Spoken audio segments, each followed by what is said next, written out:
Right, so my name is Cristie. I look after the upskilling arm for Gecko Asia. Welcome again. Our tagline here is Reaching Out and Building Futures. And today we hope to do that with you through accelerating your digital transformation. So we put together an end-to-end solution for you. So digital transformation is bringing everything online and transforming your business today. And with human capital, that's the people solution, that's where upskilling can come in. And then we know grants are very important to SME, and we have Gerald here to talk to you about that. And then especially to help us get over the hump of the first 12 months to make sure that we are up and running well.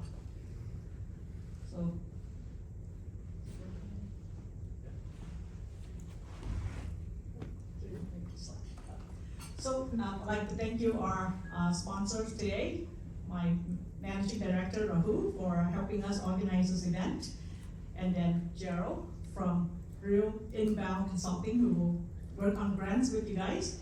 And we have our co-sponsor as well, CK, founder of Pilot Post. He's gonna talk to you about AI and what it means for the SME leaders. And then Das from Deep House. He's gonna put together workflow automation for you now that you got everything up and running. How do you go about to automate your workflow? So very excited to have this content shared with you this morning.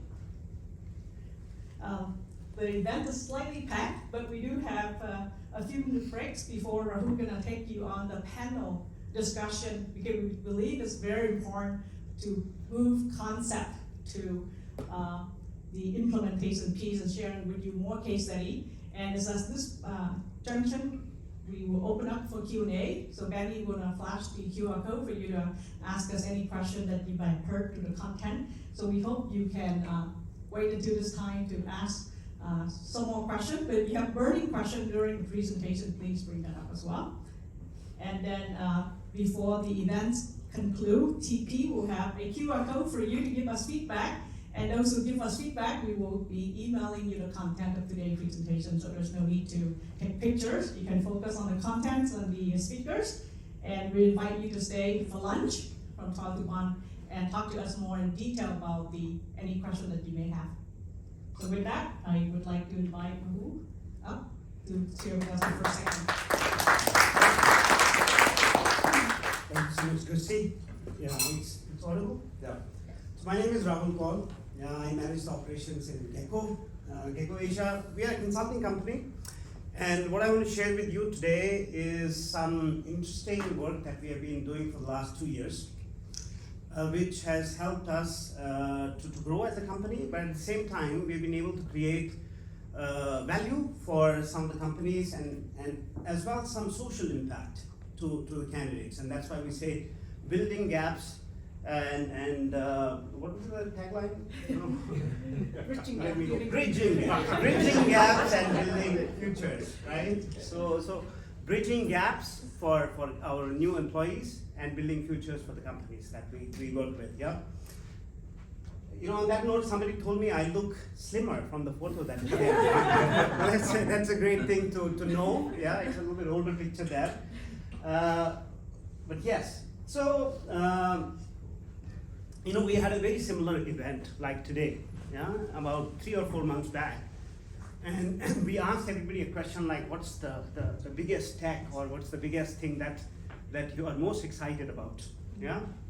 And no surprise, people said AI, generative AI, because ChatGPT had just come up and stuff, right? So I think today, in the last 3 months, there is a lot of more information on this. A lot of companies are talking about how to adopt AI. Some are getting a little bit worried, some are getting a little bit excited, but I think it's fair to say that it's a topic in every boardroom, conference room. People are talking about AI. By the way, this picture is generated by AI. I'm not like screaming at you with bad words. This is the state of AI right now, where you get the good and the bad together. But I think I want to talk a little bit about what should the future be like. Yeah, is it going to be like this? A bot sitting as the key person in your conference room, and everybody is just looking up and seeing what that AI is going to tell them? Or do you want to be yourself and your team? Should they be a little bit more engaged, right? And use tech as a support, like it should be, right? So one of the parts, like Cristie mentioned, there is a lineup of speakers here. So one of the topics, my focus is about how to have your internal capability in the company, right? How do you develop that so that you can participate and make use of this revolution that's happening in using tech, in various businesses? How do we become part of it? And we believe unless you kind of elevate the internal capability of companies, especially at SMEs level, it is not possible to tap onto this opportunity. So we hope that the picture that each of the companies has is a little bit more better and more collaborative while making use of this. So let me give you a little bit of a teaser of how we are at a company level, how we have worked with various clients in the last 3-4 months. On one end of the spectrum, like generating content in a faster and more engaging manner is probably the lowest hanging fruit that AI can help us with today. So on the right here, we develop an app for a tuition agency, and rather than sending them a brochure of how the app works, we managed to get this video done, using AI, and I just wanted to play it for you to kind of see how this video works. Ready?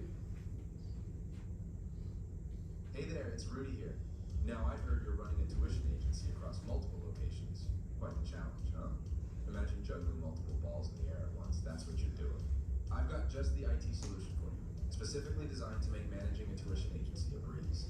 Our solution provides a centralized database feature that safely stores student profiles, tutor information, and schedules all in one place. It's like having a file. So this video that you see here is generated through AI utility.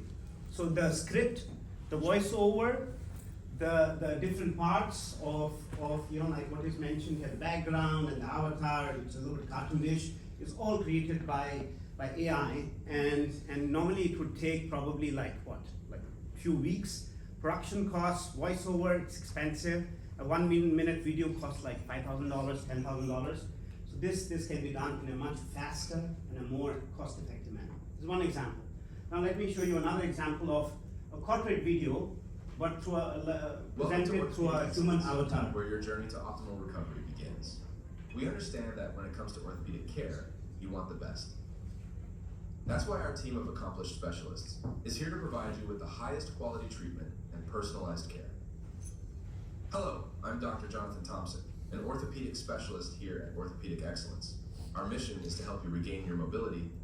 Again, this video, I don't know if you find it a little bit surprising or so, it's all AI, right? The script, the voiceover, and it's using a human avatar. So Dr. Jonathan is a real person, it's just that it's not him speaking. It's like some modeling of the avatar, and then you can create these videos as many times speaking whatever you want. And the same concept can be extended to different languages, up to 60 of them at the click of a button. So here is the third video where we have a Bahasa speaker. I want you to judge the quality of the voice. Selamat datang dalam modul pembelajaran komunikasi dan presentasi. Teman-teman, komunikasi adalah keterampilan yang penting, Bu.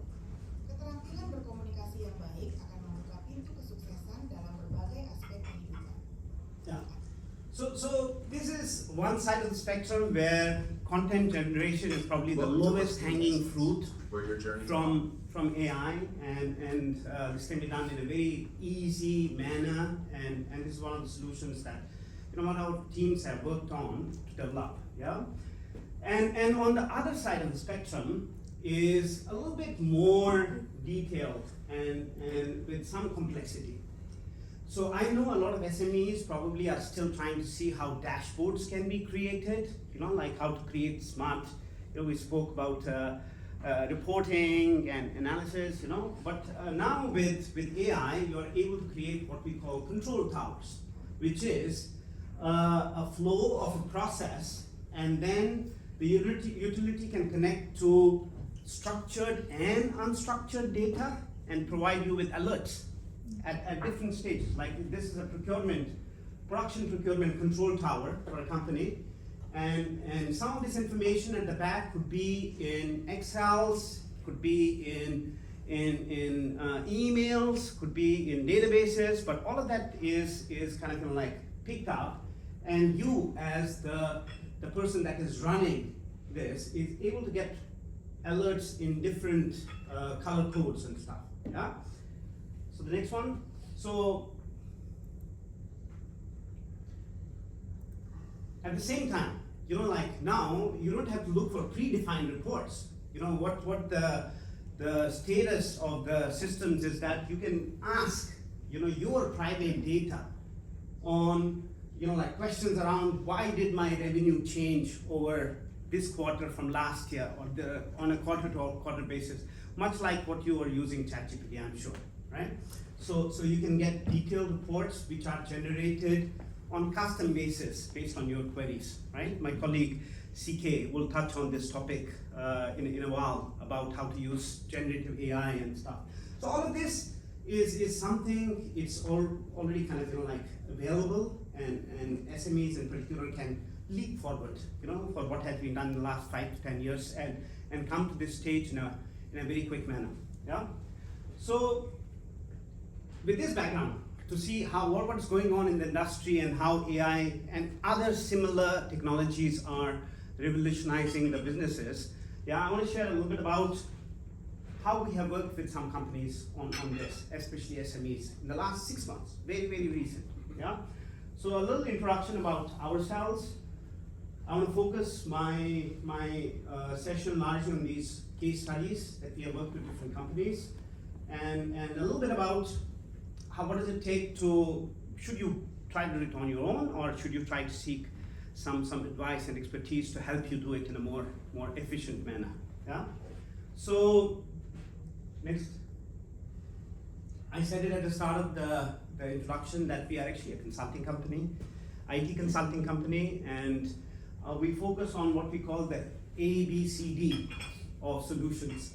Yeah, an acronym there, but A is the AI, and we had this for the last 4 years. So it's not because AI is kind of in the news right now. So AI, blockchain, cloud, and data engineering, and some of the work that we do with various customers is around developing custom softwares using like certain proprietary technologies like Java and stuff, and off-the-shelf packages like Salesforce, ServiceNow, or migration to cloud. That's a favorite topic. Like data engineering. These are some of the solutions that we work on. Yeah. We've been around for a while in Singapore. We have offices in Philippines and Indonesia. But the number that I want you to look at is 2 years back, we were a relatively small company, about 80 plus headcount in 2 locations. But in the last 2 years, we have grown to a little bit bigger number here. And a lot of this growth was created out of an issue that we were facing. How to hire people. 2 years back, it was a struggle. We had a lot of inquiries, we had a lot of projects going on, but we could not find people. So this is the model that I want to share with you today, focusing on an innovative way to get human capital in Singapore, right? So we call this Upskill Today. And the idea about this model was, how you interview candidates, and you always look for 100% fit. So we sort of, went on some flexibility there. We said, let us take people who are 80% fit, whether in tech or even their personality and behavior, right? And we looked at these candidates, we hired them, right? And because we are practitioners, we put them through a very intensive 2 months training, focusing on both tech and behavior and whatever is required, methodologies. And with that, we have been able to deploy or first get 200 over new employees, and they have been successfully deployed with our clients to do all of these projects that I briefly shared with you earlier. Yeah. So just to kind of give you a little bit glimpse, these are our colleagues which were hired in the last 2 years in Singapore. They come from all walks of life, and each one of them previously was not in the role that they are doing right now. So they were not getting an opportunity, right? And clients were not ready to take them. But kind of we took a little bit of risk there, but we're very happy to share with you that many of them, even after 1 month, 2 years, 1 year, 2 years of deployment, they are working very effectively in the jobs that they have been deployed to. So this is Singapore. We took the same model to Philippines. So the same model could be replicated because the problem was same, right? It was same problem in Philippines as well. And in January of this year, we have started the same model in Indonesia. Surprisingly, so it's not about cost alone. It is also the availability of talents locally. Because what we see now is a lot of people, offshoring is kind of like not working at all times. You want the resource, goes into business. So our model is in a way anti-offshoring. We are looking for local resources for each of the local countries. Yeah. Okay, this is the meat of what I wanted to share with you today, right? So these are the companies that we have worked. These are SMEs in Singapore, right? I don't know if some of them may be familiar to you. Yeah, very modern, high growth SMEs, and each one of them had the same challenge. They were looking for innovative digital transformation projects, and the problem that they had was they could not find resources locally.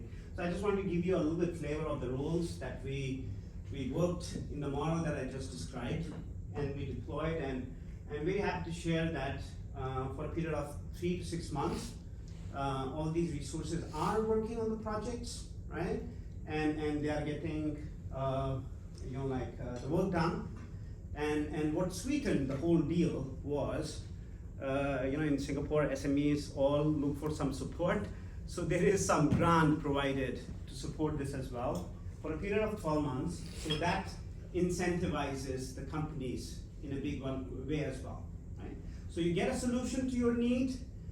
You are willing to experiment and try something new, right? But we as a company kind of support this whole 12 months journey and give the assurance to the companies that, look, if anything goes wrong, whether from a hygiene perspective or technical skills perspective, we will come and support the SME, right?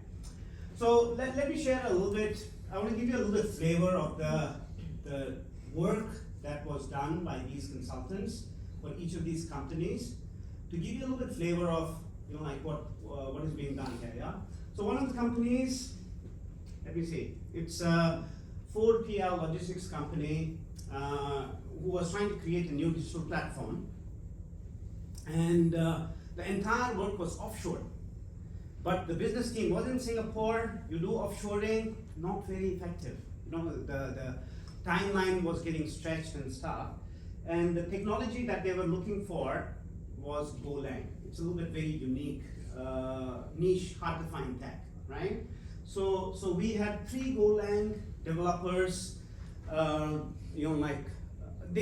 these guys did not know Golang, but they were MERN or some other tech people, right? So 2 months we had them upskilled, and now they are working on it. And most recently we had a chat. You can share if this is of interest to you. My colleague Campaign sitting outside, he manages account. You can get to know a little bit more about the fact that they are doing very good work. Customers very happy, and they are seeing how to build a bigger workforce in Singapore. Yeah. So this is one case study. The second one was in the education sector. So a very enterprising company, older gentleman who runs this company, 70-year-old, but he wanted to create a virtual AI tutor, and it's 6 months back, using DALL-E and ChatGPT and Factor database for teaching Chinese to to his prospective students who are preschoolers or in primary, right? And he had an idea on this, and we were able to find an AI full stack developer that is kind of working on this project to create a proprietary app for himself, right? And because it is sensitive, it is IP, so he wanted it to be done in Singapore under his eyes, so he made use of this model to work on a project like this, right? Another one is a manufacturing company, right? And they wanted to create a platform for cybersecurity and stuff like that, yeah? Which talks to memory and some complicated technologies like C++, Qt, QML, and if you're aware of a little bit of tech, these technologies are not available in Singapore anymore, right? So we were able to kind of address a niche skill like this through a model where, again, the person is doing a very credible job in Singapore, and they are able to kind of like work on this project. Yeah. Another one is a company in energy solutions and building management, right? Sustainability, and they wanted to have data engineers and cybersecurity engineers, right? So something of interest there, huh, Kevin? Cybersecurity, same thing. Could not find cybersecurity engineers, right? And cost was a problem, right? And we were able to kind of like deploy a resource who could help in this project, and they wanted somebody here, and because their dev center is in Indonesia, right? So again, a local solution with local resources that we are kind of helping deploy. Next one. Similarly, you know, like some of the other case studies that we had was about creating some app for loyalty management.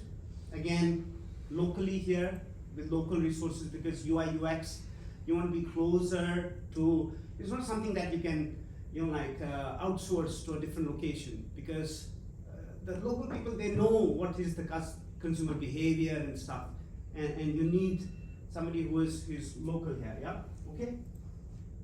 And another resource deployed for a company which does CRMs for shopping malls, you know, project manager, cloud ops, UI UX again for education industry as well, you know, again looking into user experience and stuff like that, yeah. So I want to talk a little bit about, you know, like when we spoke to a lot of SMEs, the common challenge that we saw for all was threefold. SMEs have creative ideas on what to do, but the challenge when it comes to digital transformation is they find it hard to define what should be the role, because typically the role is a blended role. You don't know whether it's a developer or a consultant or a technical manager or a operations person, right? So they find it very hard to define the role. This is something that we saw. The second one is everybody wants to work for Google, Facebook. Very hard for SMEs to attract the talent. And somehow we as a, in a way, you can call it intermediary, we are able to, you know, like bridge this better. And the fact that a lot of people cannot believe that we pay a proper salary during training, they thought it just scam, right? But 200 consultants later, I think we have developed some credibility in the market, right? And third is, the first year is the biggest challenge, both for the SME as well as the person. So the support that we provide for the first year, right? The placement, guarantee, technical refresher, hygiene issues is something of value as well. So these three issues were something that we found as a common problem, and this is something that we have addressed with the solution that we are now kind of, you know, like promoting to more SMEs, because we feel this is a very viable solution. No matter what industry you are in, what new idea you are kind of like coming on to, right? This is a solution which kind of like can help you take up the new ideas on digital transformation. Yeah. So the model is called hire, upskill, deploy. So in a very quick manner, how this works is that we will hire someone in consultation with you We will upskill them on our cost and pay them on our cost. And following the upskilling, this is where you get to decide whether this works or not. Are you happy with that particular person, right? And the billing only starts from deployment on to 12 months, right? So low risk and something that with the support only during the deployment period. And the best part is, after 12 months of deployment, which is very contrary to how a typical IT vendor works, we give you an option to absorb the candidate. So it is like you can, after 12 months, you can have them transferred over to your company. And we are doing it because we want to help companies develop internal capabilities, right? Okay, so a little bit about why candidates are happy, or in the sense, what do we tell them or how do we support them? We have a 24 months plan for them.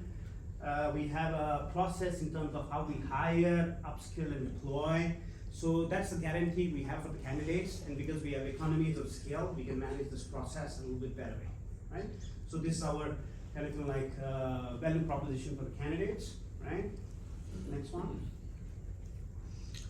So we have managed to get a lot of good testimonials out of their own goodwill. They have been very happy with this experience, and Bhumant, who used to be a hardware tech person, who is doing backend development now. Yeah, nobody gave him a chance, and he had this aspiration. So we see who, it's not a CSR, we are trying to make business out of this as well, right? So we are very careful about who should we give this opportunity to. Samuel used to be a developer, and in a very short period of time, he has become a very senior cloud engineer, you know, and doing very well in terms of the work that he is doing in this current project. Next one. Okay, a little bit of secret sauce, you know, so in our company, some of the people you can see here, Cristie, Benny, Sherlyn, they are career coaches who are helping companies with, consultants with the transition that is required for the first 12 months, right? We feel it's very important to have a good support. Cristie, Benny, Sherlyn, I invite you to speak to them on what are the challenges that they have encountered in the first 12 months and how do they address it, right? And we also have seasoned professionals in the company who serve as technical mentors, where each of the deployed consultants can reach out to in the 12 months to seek support, you know, like on challenges that they're facing on their projects, right? Okay, so yes, last line. A little bit of, you know, like, if in the cases where companies said, okay, let's do it ourselves, right? I think it is complicated to work with people, and somehow over a period of time we have come up with a model where a lot of risk that is there has been taken out, right? And we know costs are a big issue in Singapore, especially with SMEs, actually for everyone, huh? So we thought, why don't we address it with some creative ways, like tapping onto some grants and stuff. So in today's session, I hope you get a little bit experience on what solutions are out there in the market, how do you develop your internal capabilities, but also a little bit on how do you address these first 12 months. How can you seek on various incentives that are being provided by Singapore government? Yeah. So as a solution together, this can be a very interesting way for you to adopt for your projects that you are planning. Yeah. Yes. So yeah, that's a little bit of a marketing slide. Finally, I had the good fortune of meeting President Nathan Taman. Oh man, I hope there is no like. I had a good fortune of meeting President Tharman just 1 month after he was on this post, and we were awarded the Skills Futures Gold Award for kind of like bringing 80 over Singaporeans to new jobs. And that was one of the highlights of what we have done last year. Yeah? So this was very good fortune, and some endorsement of the work that we are doing. Yeah. Okay. And yeah. So thank you so much. Yeah, with this, I would like to introduce my friend and colleague in our work as well, CK. CK comes with a lot of experience on complicated technical topics, and he has embarked on a new initiative to help companies with generative AI. Yeah. So for those people who want to know a little bit about the final details of how it works, so that you can adopt this technology, I introduce you to CK. Thank you, Rahul. Hi everyone, good morning. Very pleased to have a full house today, thanks to the organizers. And I'm very excited to share about my insights into Gen AI. Basically, it's a very new thing, right? ChatGPT launched maybe less than 1.5 years ago. And I'll share with you what is it about, what's the fuss, and what does it mean for you. So, a bit about what I do. I've been building platforms, software, apps for the past 12-13 years. And more recently, my education tech company collaborated with the AI Center of Education Technology at NUS. We look at some use cases in education AI and also commercializing some of these applications overseas. So as a spin-off, I founded the Pilot Pulse basically to see how to apply Gen AI to other industries. So right now, my clients are more focused in logistics, HR, as well as some retail use cases. Okay, maybe I just go straight into a demo, okay? In this use case, it's a port logistics company. They hire truck drivers to transport container ships, and they do recruitment of blue-collar workers like logistics workers, drivers, every day, right? So they are thinking how to use Gen AI to do some candidate validation, right? So you can see here, in this case, a candidate responds to a job advertisement on WhatsApp. Okay, this WhatsApp, Gen AI into WhatsApp. At first, the candidate typed in Chinese, we don't understand English. So the bot replies in Chinese, even though we don't train in Chinese, right? And later on, okay, just for the sake of the rest of the people here, we turn it to English, and it starts to ask for information about the candidate, okay, to validate the candidate is qualified to be a truck driver before scheduling an interview. And you can pretty much, the candidate can enter the content in any form, spaces, bullet points, commas, with a bit of spelling mistake, it can accept, right? And I think over here, there's some clarifications of details the candidate missed out, and he went on to clarify it. Maybe there's some errors at the end. The candidate said, oh, sorry, I O-level, okay? And the Gen AI went on to correct the information again. Okay, so pretty much a wide variation of things the candidate can enter, the Gen AI can understand. And after that, okay,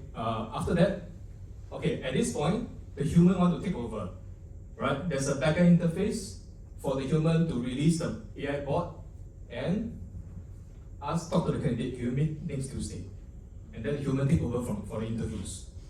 And backend, okay, this is a usual database table, Tan Kim, okay, all the information is captured in a spreadsheet, or it can be in your application tracking system or your CRM, right? So this whole AI is linked to the backend system. So you see a few things going on here.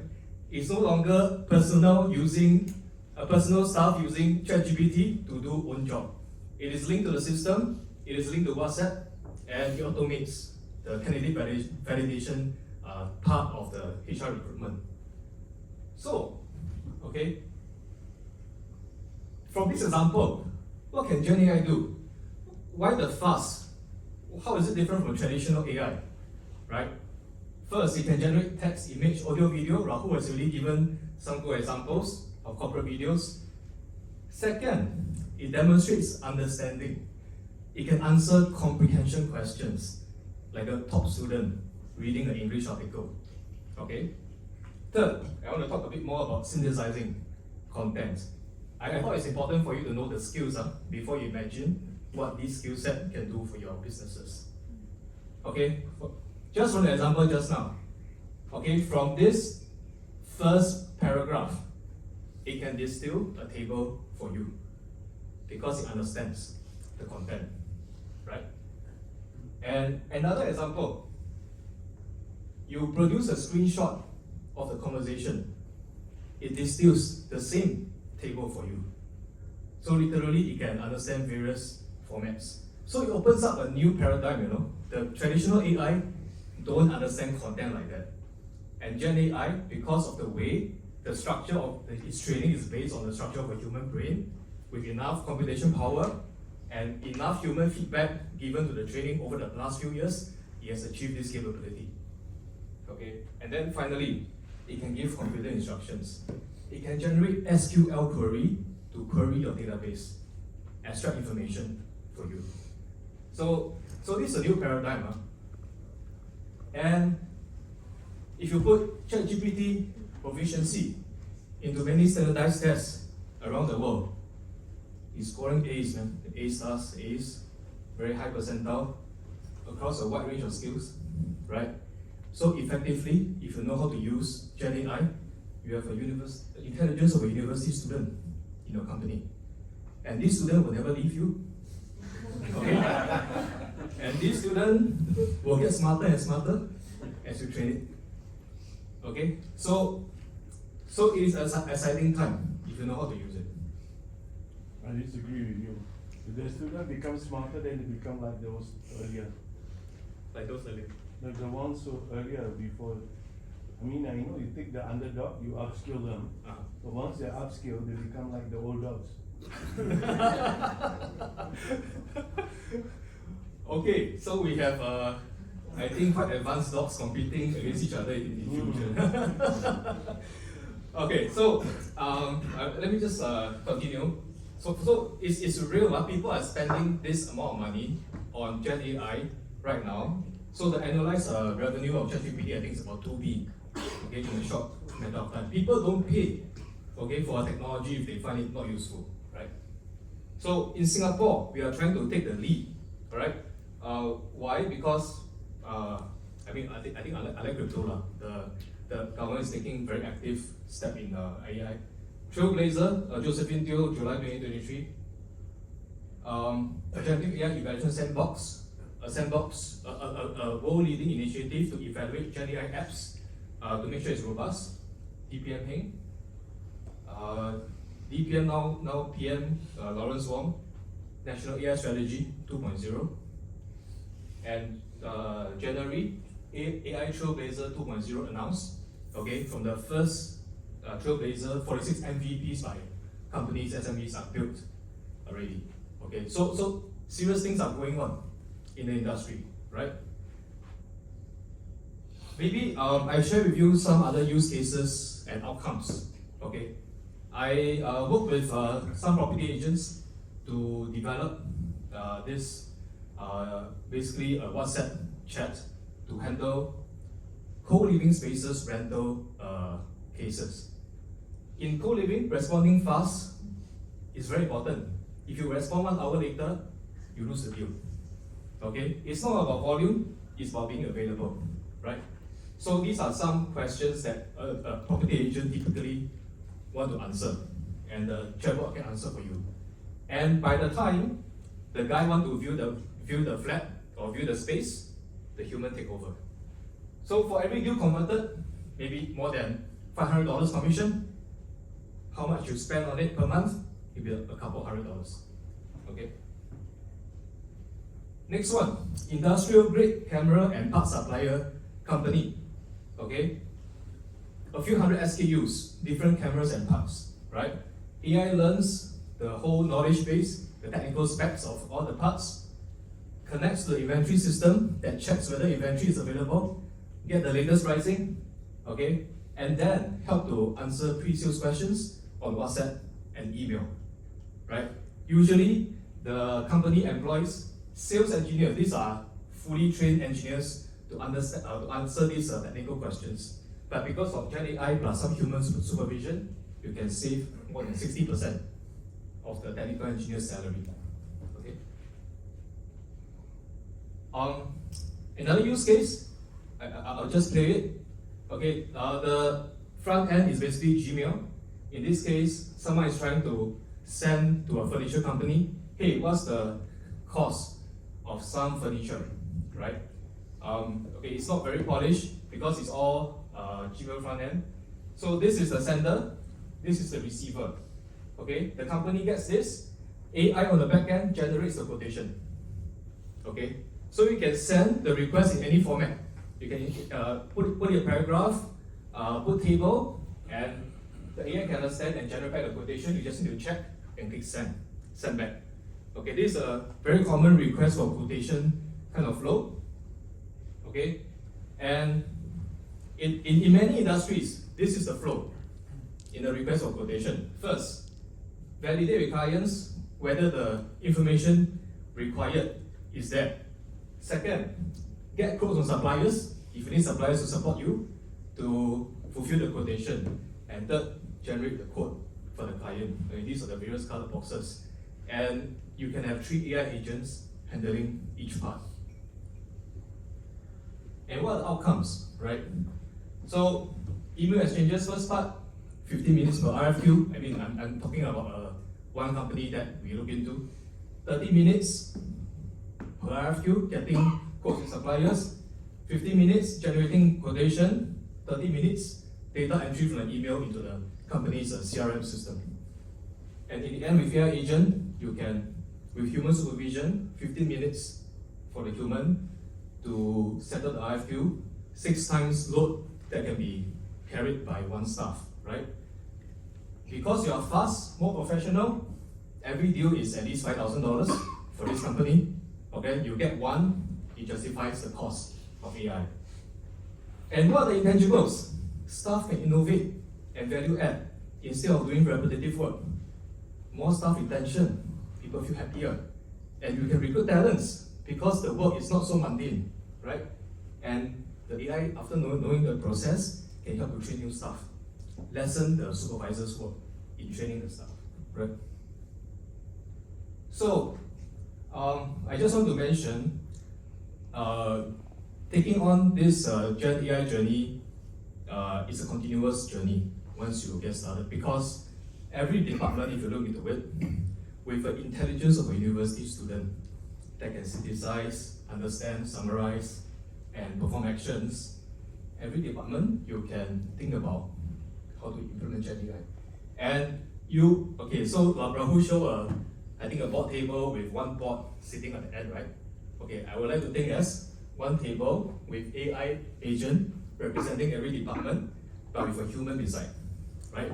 The AI support the human, and the human does what it does best: innovate, manage people problems, and manage relationships.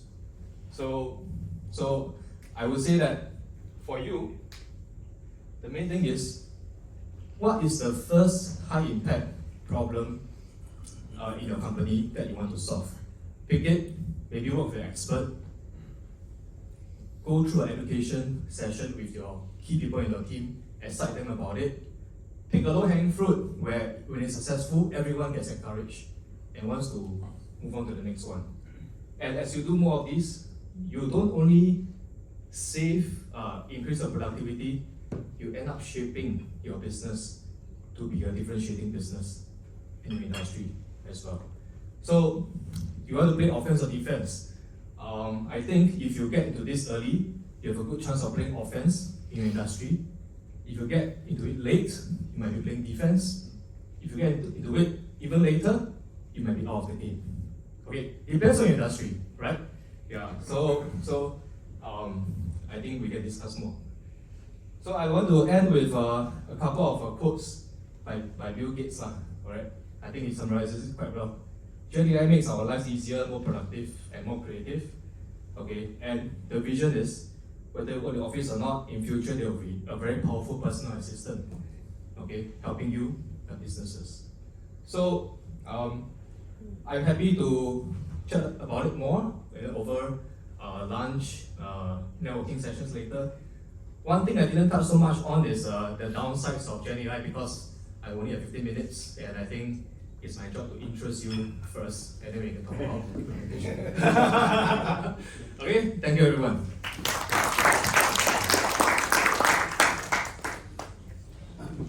Amazing use cases developing every day, huh? So I love how WhatsApp, which is a common mode of communication these days, can be applied to interesting scenarios, yeah?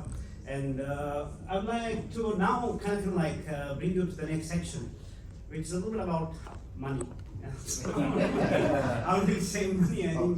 I think some people tell me in Singapore, if you want to bring a solution or a creative idea, unless you have a grant in mind, then don't speak to me. So let me introduce you to Gerald. Gerald is the director from Real Inbound Consulting Private Limited. They have worked with a variety of customers on a lot of interesting ways on how to tap on government initiatives. Yeah. So Gerald, what's you?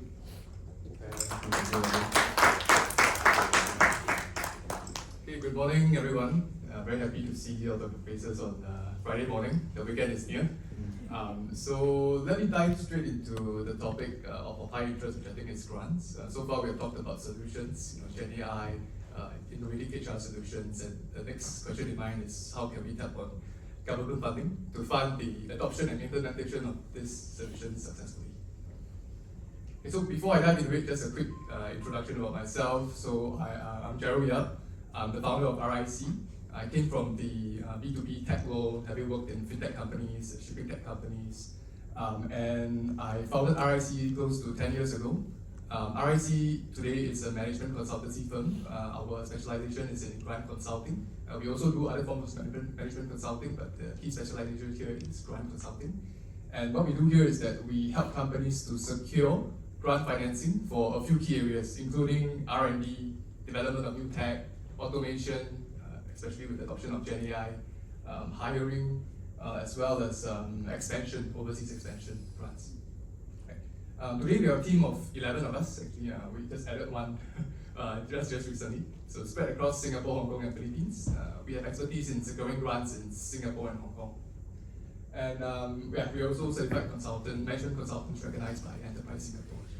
So a bit of personal facts about myself. I'm a father of two very young and energetic boys. And the weird thing about me is that I love bugs and insects, so that's like my pet praying mantis from many years ago. We're gonna unfriend you. I'll send you pictures of the praying mantis very soon.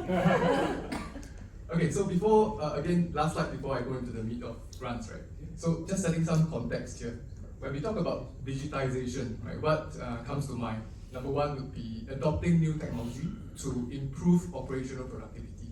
So this would be a very good case for whatever CK mentioned just now, about using Gen AI to automate your customer acquisition workflow, right? So that's one form of digitization.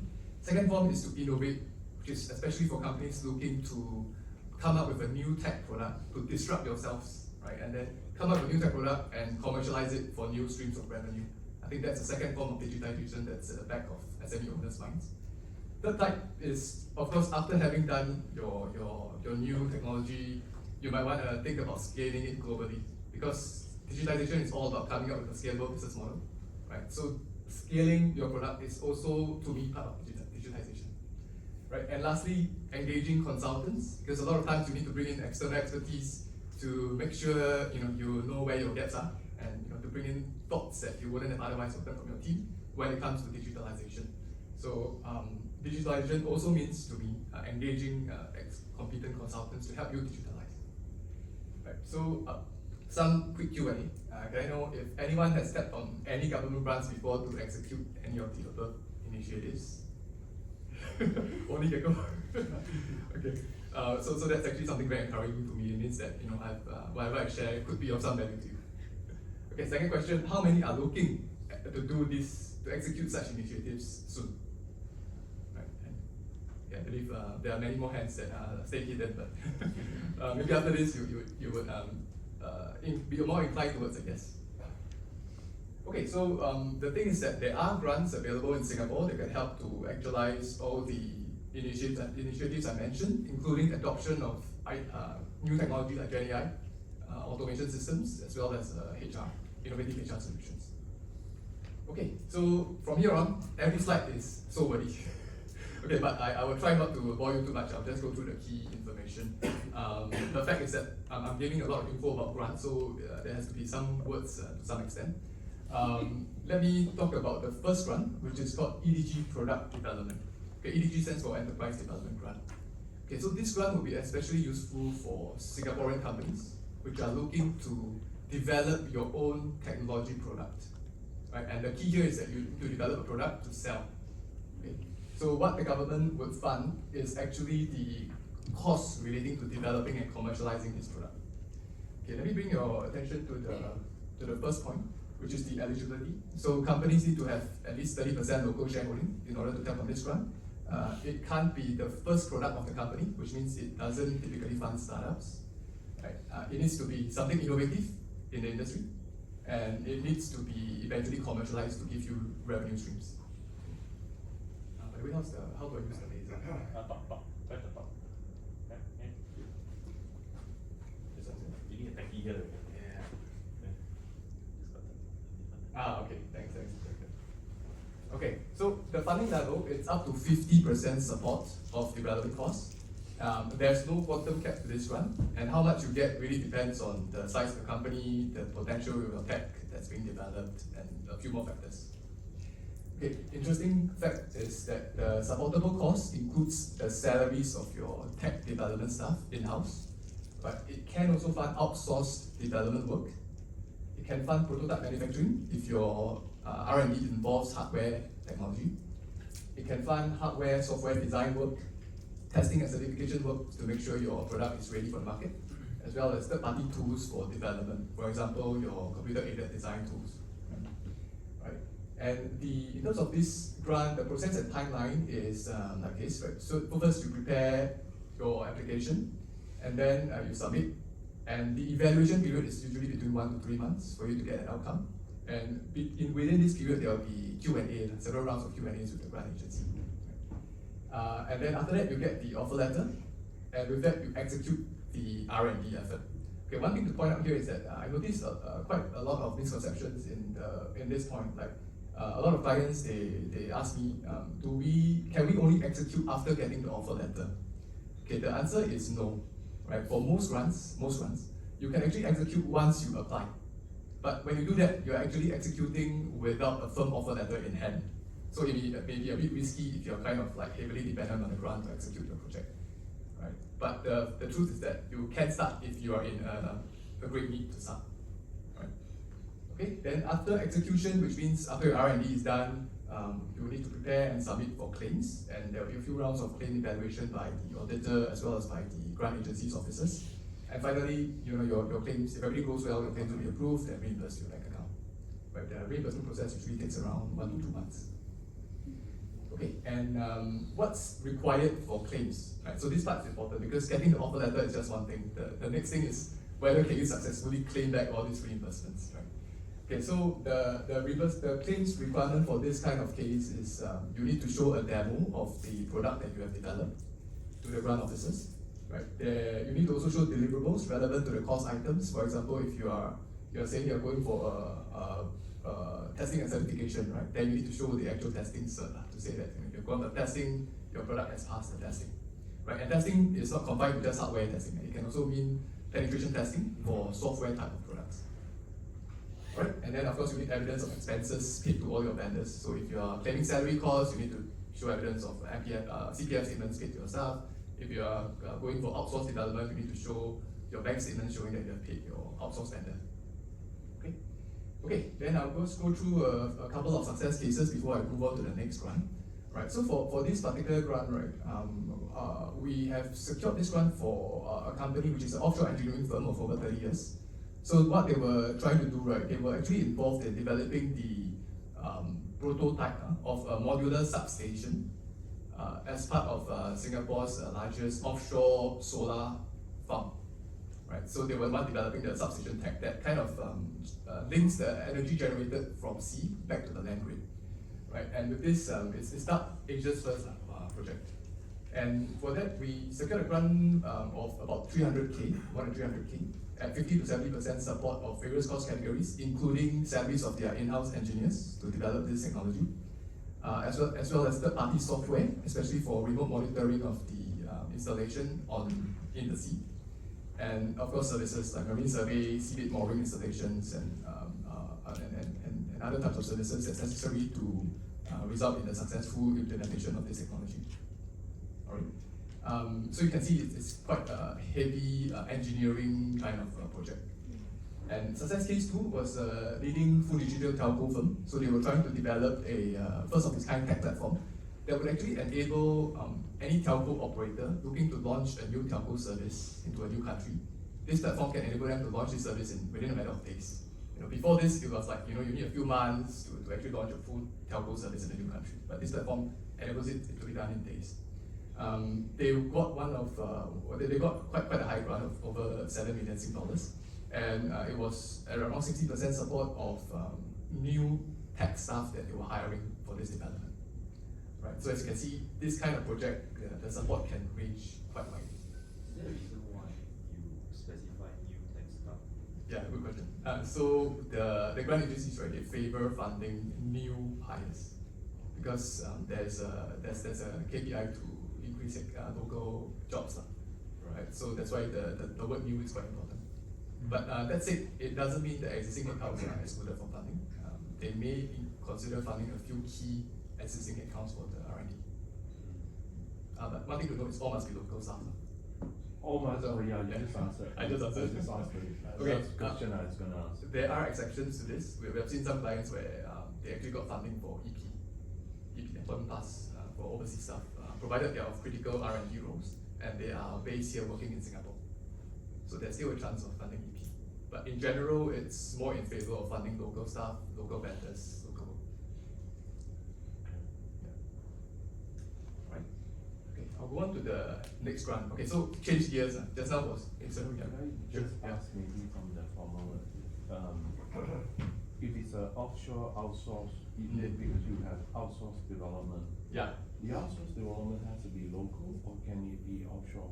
Okay, so the outsourced development ideally has to be funded by a local company.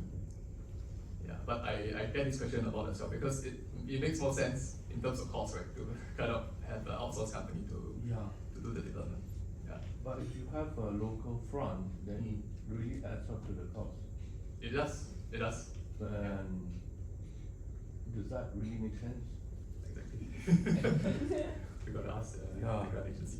But I mean, in terms of the grant, I understand where they're coming from. They're trying to support the local economy, local vendors. So that's why there's an inclination to support local. Okay, so to follow CK's point earlier, that means that the grant agencies are not intelligent enough because they didn't use ChatGPT. I didn't say that. perhaps if they made a query on ChatGPT to say what makes more sense, outsource then they'll get answer.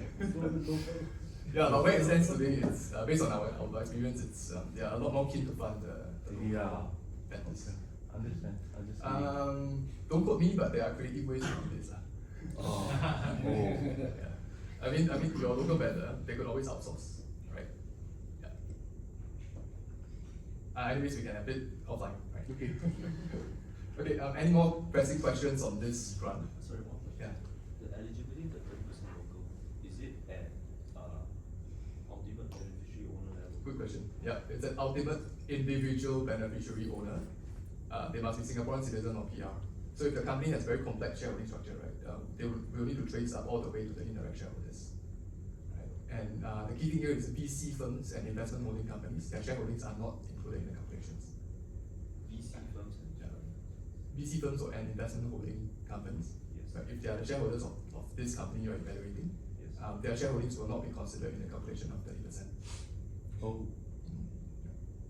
So I would suggest if it's a complex shareholding, right, better to check with the grant agency first before you put in effort to prepare the application and to submit. You say Singaporean PR.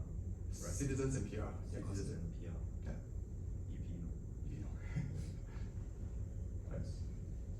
Okay, I'll go on to the next one. So we are kind of shifting gears already. This one is for overseas expansion. Right? So this one is called market readiness assistance for companies looking to expand from Singapore to overseas. Right? Okay, the key thing here is to note the eligibility is the same as the last one, 30%. But the key thing here is that this time round, your company needs to be an SME. Okay, SME means small medium enterprise. For the previous one, there's no requirement to be SME. Now this one, you have to be SME. Okay, which means your overall group revenue should be less than 100 million Sing dollars for the most recent financial year, or you have less than 200 staff globally. If you fit that, then you are SME. Okay. So Gerald, yeah. is it and or is it or? Or Either. either or. Yeah. Sorry, either means, Sorry, where is it? what does either mean? Either or. So to be SME, right, you have to hit either one of these two criteria.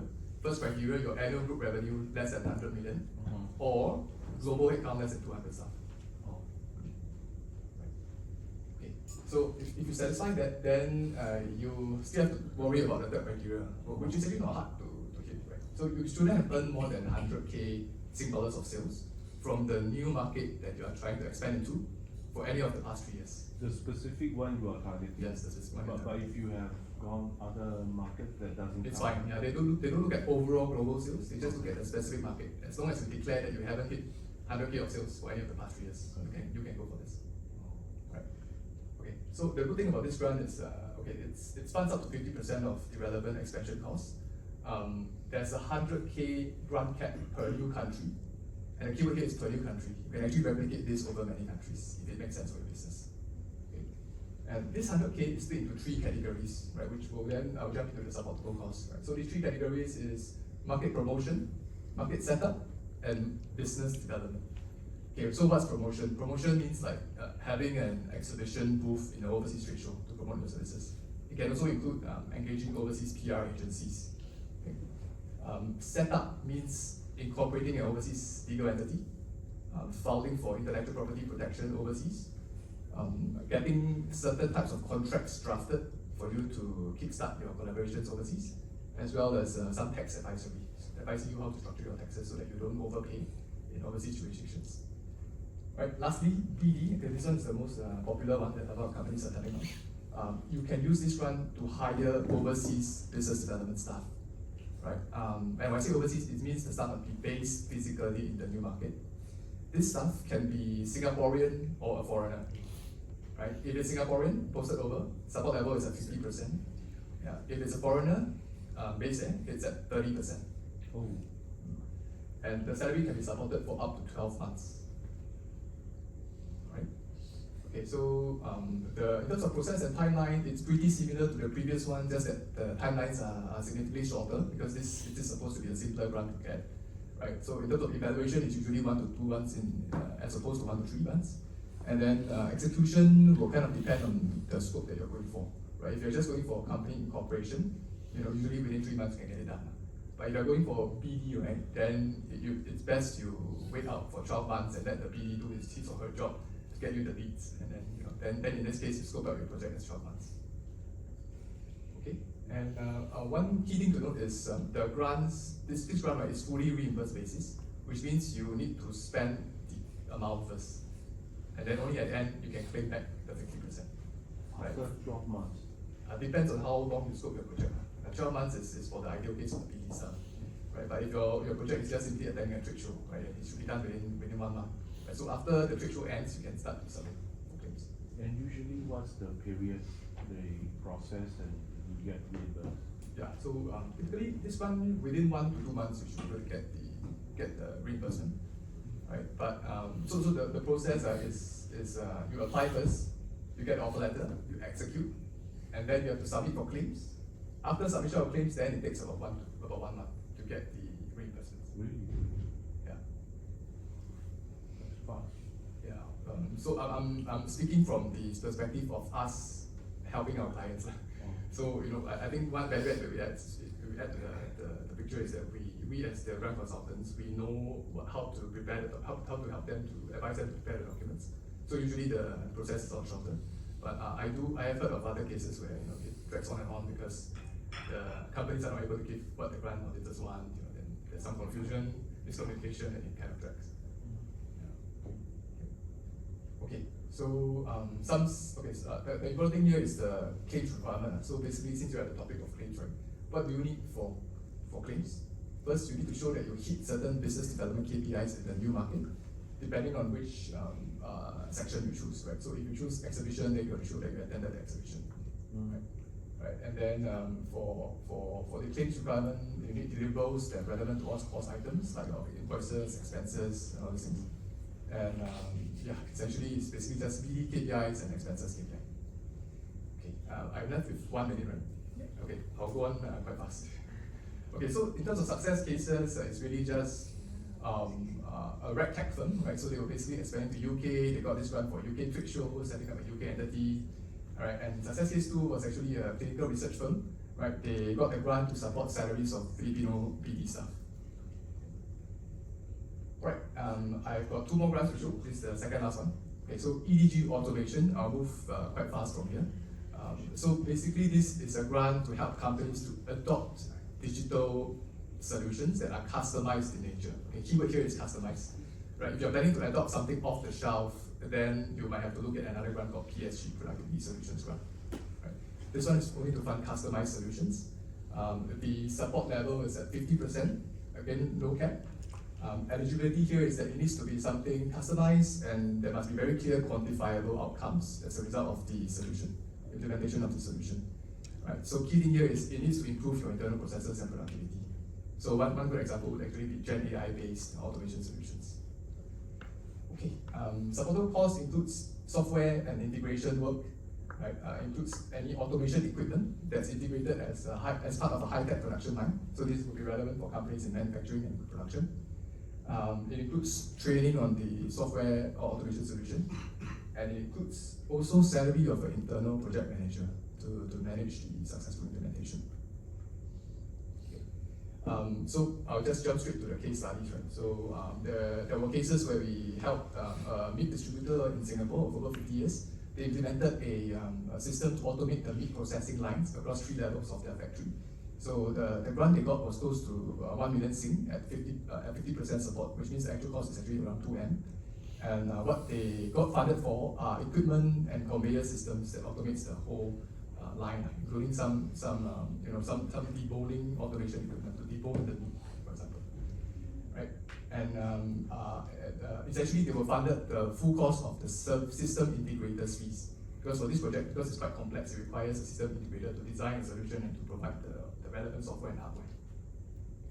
Okay, second case study was a established water solutions engineering firm serving clients like Marina Bay Sands. So they implemented customized Internet of Things trackers to track the water installations across their projects in Asia. They got about a $250,000 grant at 50% support, and they were funded outsourced software development costs as well as hardware development of their IoT devices. Okay, final grant I'll go through is the EDG core capabilities. So I won't go into the full lengthy explanation. After this, I still got 2 more slides, which I will quickly wrap up. Okay, but this one essentially is to help you offset the cost of engaging consultants, right? So in this case, I'll bring your attention to the supportable costs. It could include engaging the cost of a business strategy consultant to come in and help you to evaluate your business and come up with new strategies. It could include digitization strategies, but it could also include consultants to come in and help you to do financial strategy. So think of it like interim CFO, outsourced CFO kind of work, where they will revamp your financial strategies and frameworks for you. Same thing, brand and market development, there's also a scope for it. Process redesign, also a scope. And why I put COO, CMO, it means like Chief Marketing Officer, Chief Operating Officer, interim. Human capital development, service excellence consultancy, they are all included. Okay. So this grant funds up to 50% of the consultancy costs. Right.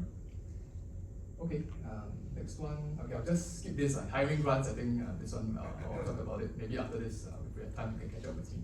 Essentially, there are grants in Singapore that can help you to hire new Singaporean staff. New Singaporean?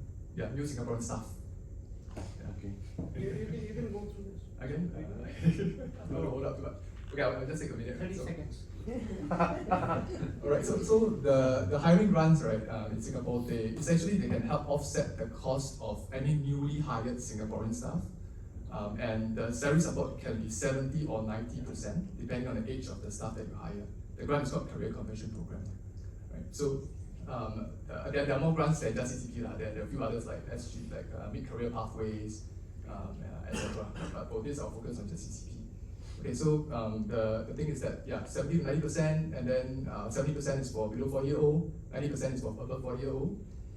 For 70% support, it's capped at 5K grant per month for typically 6 months, right? And then for 90%, it's capped at 7.5K grant for typically also 6 months. Why I say typically is because the period of support may vary depending on which program that we go for.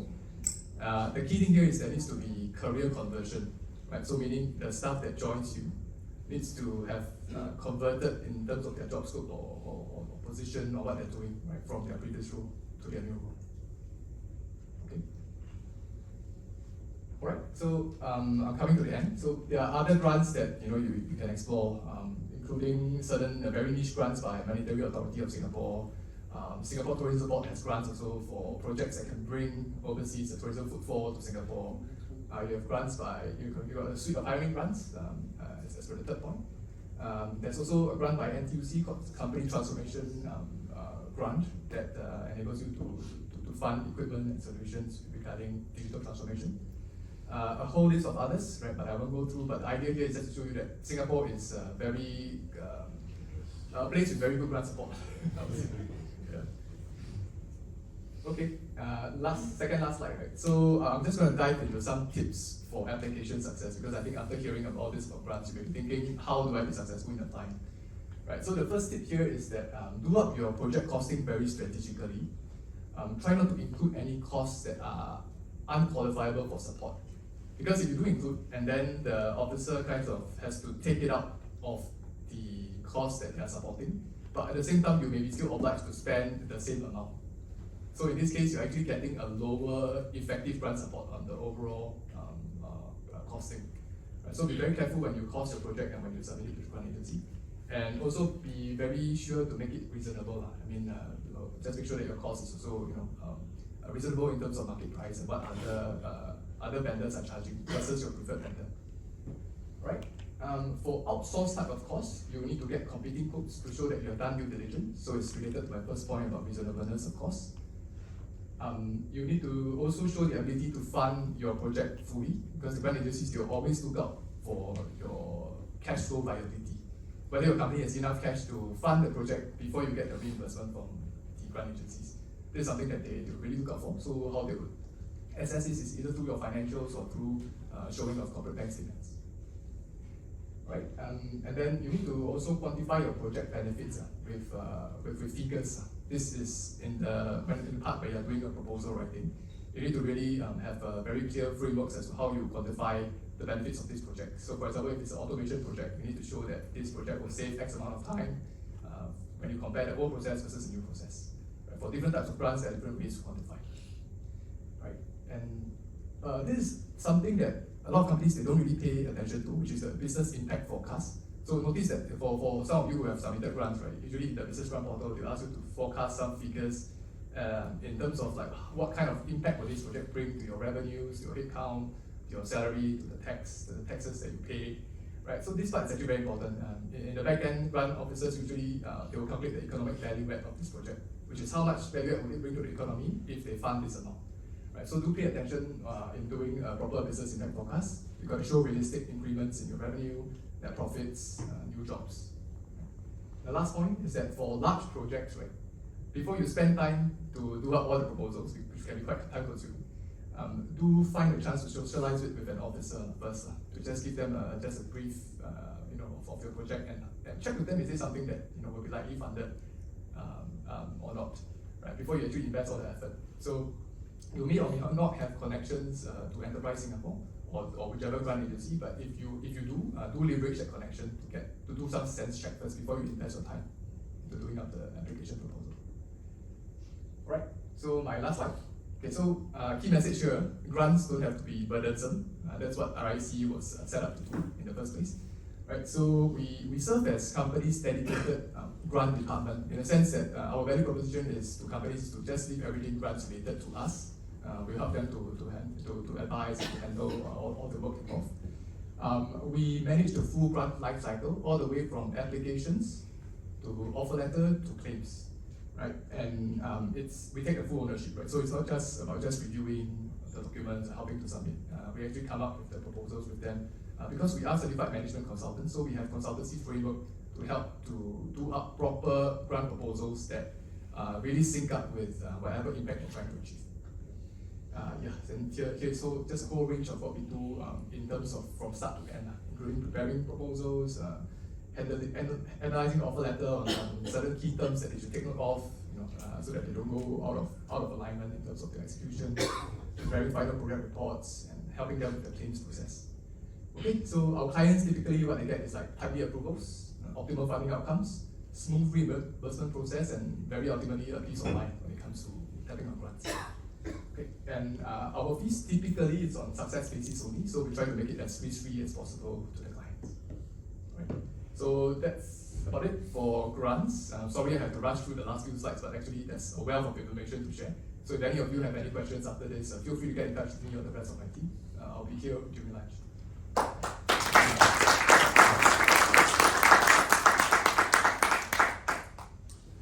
Thank you so much, Gerald. Wow. I know this for a reason that when we try to apply for some grants to support some of our initiatives, it is a very crazy process to do that. So Gerald here is performing offering a very interesting service, and on a no risk basis. So tap on to him, please, So our next speaker before the break, is going to be Daz. Daz is going to be talking about some very interesting stuff, on how do you automate your workflows with some technology solutions, and with a way to achieve some return on investments, So Daz, over to you.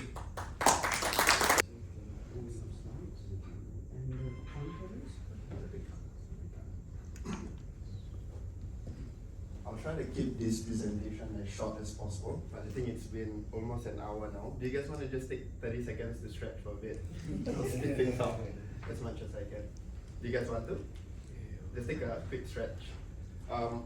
I think I'll also speed up the slide to 8 to 10 minutes. I'll do a sync recording so you guys can also watch this through at your own time, because I think it's very hard to compress some of these technical discussions.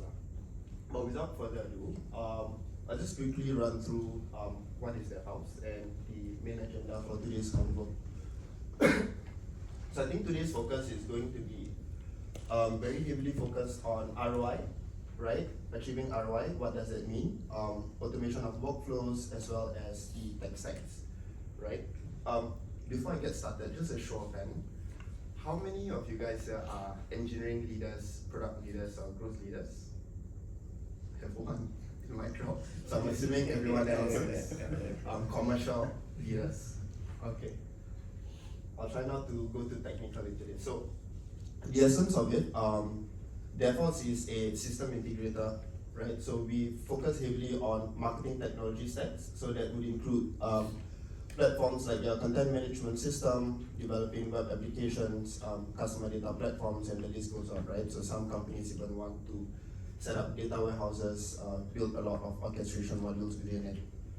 Very case-to-case basis. Main three service categories are usually revolving around implementation, advisory and consulting, and then thereafter, if the clients love us enough, they'll stick around with managed services. But we take heavy focus on implementation here, right? So I'll just quickly skim through what that looks like in a bit. But just for some social proof, here are some of the projects that we've worked on so far. So we've been around for 4 years. The initial 2 to 3 years, we were heavily focusing on digital native companies, right? So those who actually understand half the things that we do. So that would be fintech companies, direct-to-consumer companies, e-commerce, marketplaces, so on and so forth. There's also some other large enterprises that we work on. So like guys like Marina Bay Sands, Telkom Malaysia, right? But those are very like data-heavy use case. But today it's all about ROI, so I won't go in too much into that. Right, so it's practically an end-to-end solution. Here's just a quick snapshot of how we cover some of our services, right? So we take a lot of a deeper dive when it comes to doing UI UX, right, or product design for app companies. We really go deep when it comes to planning the content management system or website if the clients are asking us to develop the websites. We are also helping them out to build taxonomies, right? So if they want us to integrate different types of data architecture behind the scenes, how can we make this scalable and easy to read, right? Once we implemented the systems. But that's really quickly about DevHouse. So I think today I'll just quickly run through ROI, right? What are tools to have? And just quickly, I think this is, I'll just walk through like a typical use case. So tentatively, I wanted to make today's slide a bit more vertical agnostic, right? Because I'm not too sure who the crowd is going to be, what the kind of profiles that's going to be here. So I have 3 quick use cases here, right? So when we say ROI, we typically take a look into like the scorecard. So a use case would be a founder could come to us and they'll say, hey Daz and friends, we've got $1 million in the bank, 8 months of runway, can you do something about it to help us push through the operating revenue and try not to spend too much on the systems, right? Can we go with free tools? Can we go with certain workflow automations because we have a lack of, head of engineering or, product staff, so on and so forth. So, so these are usually like the most common problem statements, right? Things that were discussed by some of our friends earlier on, right? Gerald, Rahul, and even CK as well. Right, so we focus heavily on this and we take this as the brief, right? So the way that the service is tailored to is we don't really take the advice from the clients fully, right? So we work very closely with Gerald and the team at RSC. Just some quick stats, we have 100% hit rate when working with them. All of it are fully subsidized at 50%, right? So that would be covering the tools that we're going to use, sometimes our project managers involved in the project as well as our professional services. So long story short, ROI to us is time to performance within the first 12 months, right? So making sure that you guys get your operating revenue into a plus. So I'm gonna go a bit deeper into enterprise SaaS use case because I'm assuming there seems to be a lot of trend for software as a service type businesses, right? And I think this is the most applicable to B2B companies. So typically at the start, I think we focus heavily on the automation of certain mediums or channels. I can't go too deep into this, but we set up a lot of systems around your ads automation, email outreach, as well as SEO, right? But SEO, we go really deep into that, so technical SEO, programmatic SEO, and I'll show you guys a bit more on what that looks like. But typically, here's the context of it, right? So later on, I'll show you 2 use cases. One is with regards to SEO on creating more contents or pages on your website so you can get a lot more demand from search engine, which is free, and how it will compound over the next couple of months. But I think the formula to that, to keep it simple, is distribute as much as you can across like all the key channels, get the right messaging, and focus on the right audience, right? So I think a lot of companies spray and pray, so they get a lot of ads running all over the place, and when you have a lot of traffic coming into your site, the cost will also increase, right? And I think that conversion rate is relatively low. So I think just really focusing a lot more on the niche. Here's a quick use case that we did for our friends in IT technology. So IT tech is practically a service provider for pharma companies. So they help with lab solutions, equipment.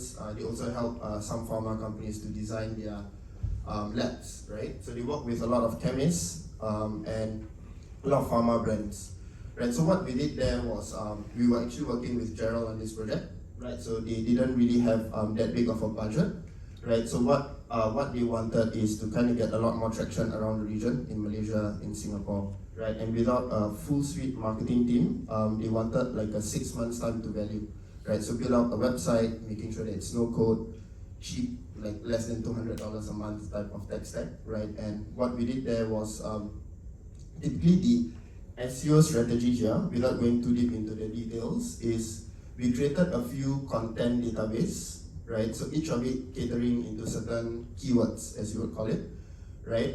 And whatever those keywords are, we then generate like a lot of different pages, and we make sure that those pages are properly planned out from a data standpoint. So I think for SEO, you need to kind of put in the schemas, right, for those who are familiar with that. And of course, we use AI to do this, right?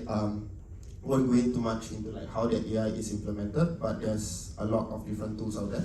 Right, some of the more common ones that we have seen is Gemini from Google. We use that on this one. They're also having like a free beta right now, so it's free for you guys to use it, right? Other than OpenAI. For very strategic type of use cases, we use Anthropic. So if you guys are familiar with that, you guys can also check that out. And I'll leave all the resources within these slides as well. So outside of that, I think the main impact is to eventually be able to kind of get a result. This is real results that we have done for one of our D2C clients, right? So for this particular client, it was over 16 months. They were in their pre-series A round, right? The pressure that we got was not really from the CEO or head of departments, but the board. So the board wanted them to grow 10x over the next couple of years. And of course, most of the time without that much of a budget. So we implemented quite a lot of pages in there, did a lot of backlinks, right, so on and so forth to get them up and running. Outside of that, I think I wanted to make sure that there was a lot more takeaways on today's session over my presentation. So the next few slides, I'm just going to go through really quickly. And hopefully you guys can kind of take this home and implement this on your day-to-day work. Right, so the first thing, outside of SEO, I think we wanted to kind of run through a bit more on how to get as much demand for your company as possible.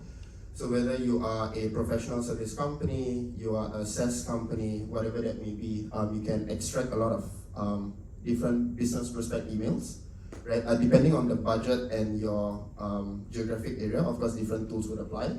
But what I've put in here, there are some very affordable tools like Apollo, and then of course very enterprising ones like ZoomInfo. This particular use case here is by this company called The Grid. So The Grid specializes on databases within the Singapore, Southeast Asia and EMZ region.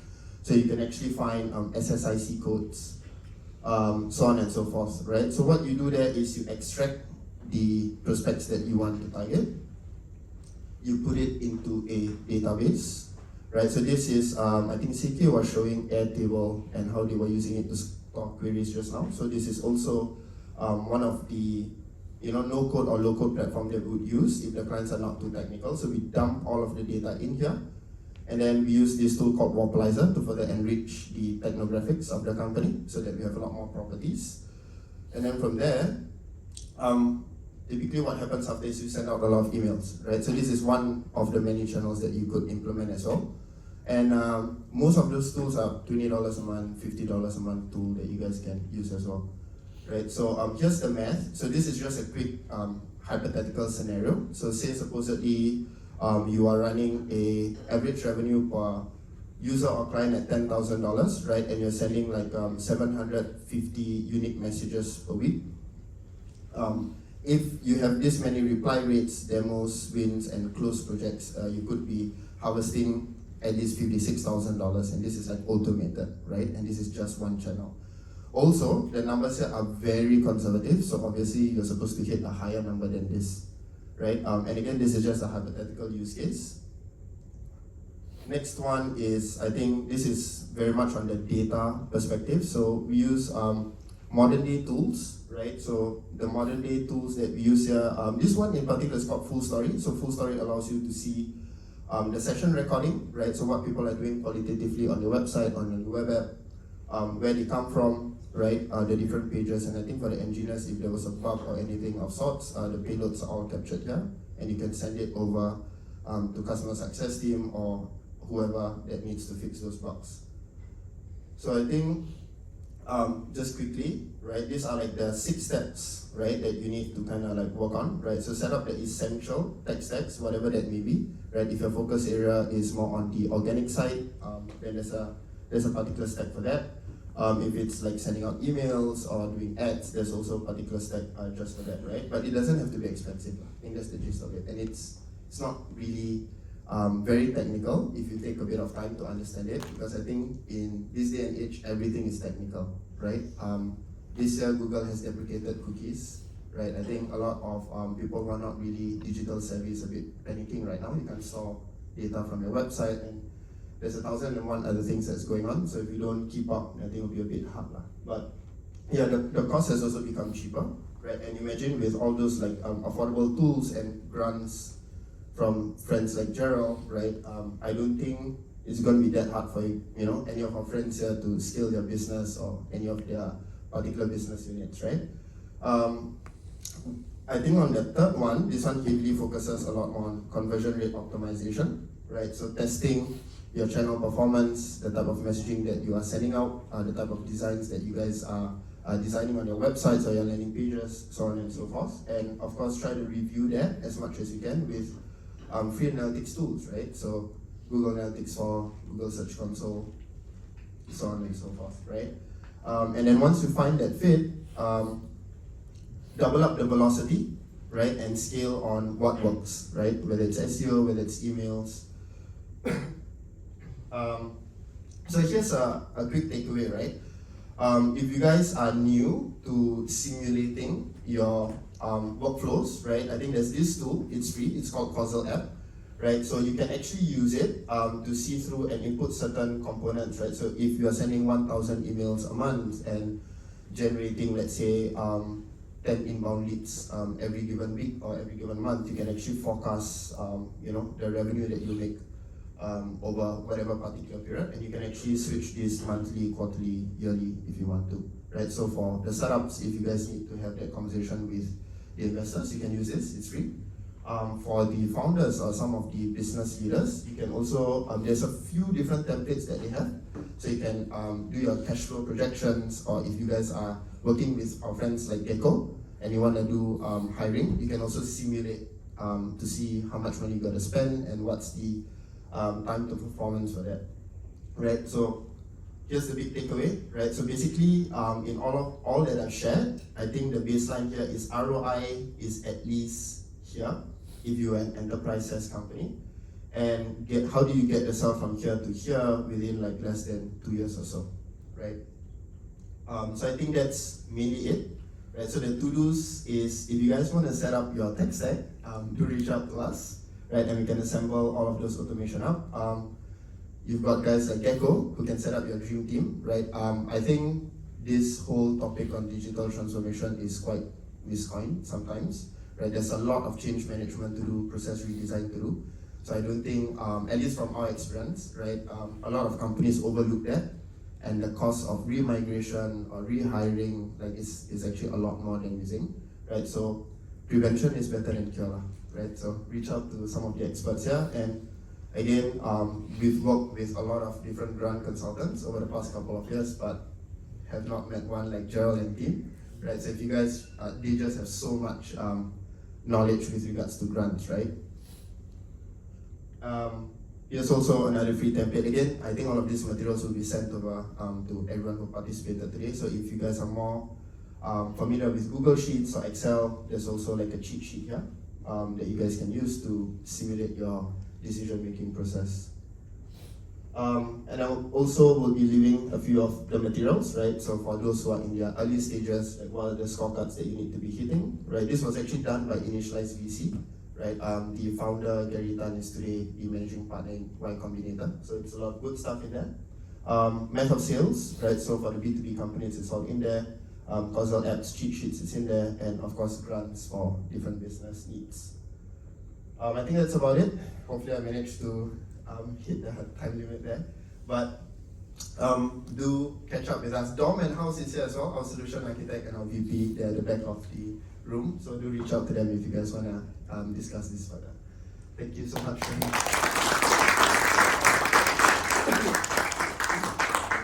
Thanks so much. Jiggle there, yeah. So a lot of good Excels. Nice. There's some amazing tools that are available out there. Yeah. So with this, I'd like it was hopefully a fruitful session for you. So let's break for a bit, maybe 10 minutes, 15 minutes. 10 minutes. 10 minutes. Okay, 10 minutes coffee tea break. I believe the refreshments are still around, and when you come back, we're going to have a small panel. Just to tap onto some questions, and we seek your participation in some questions as well. Yeah. So see you around in 10 minutes. Thank you so much.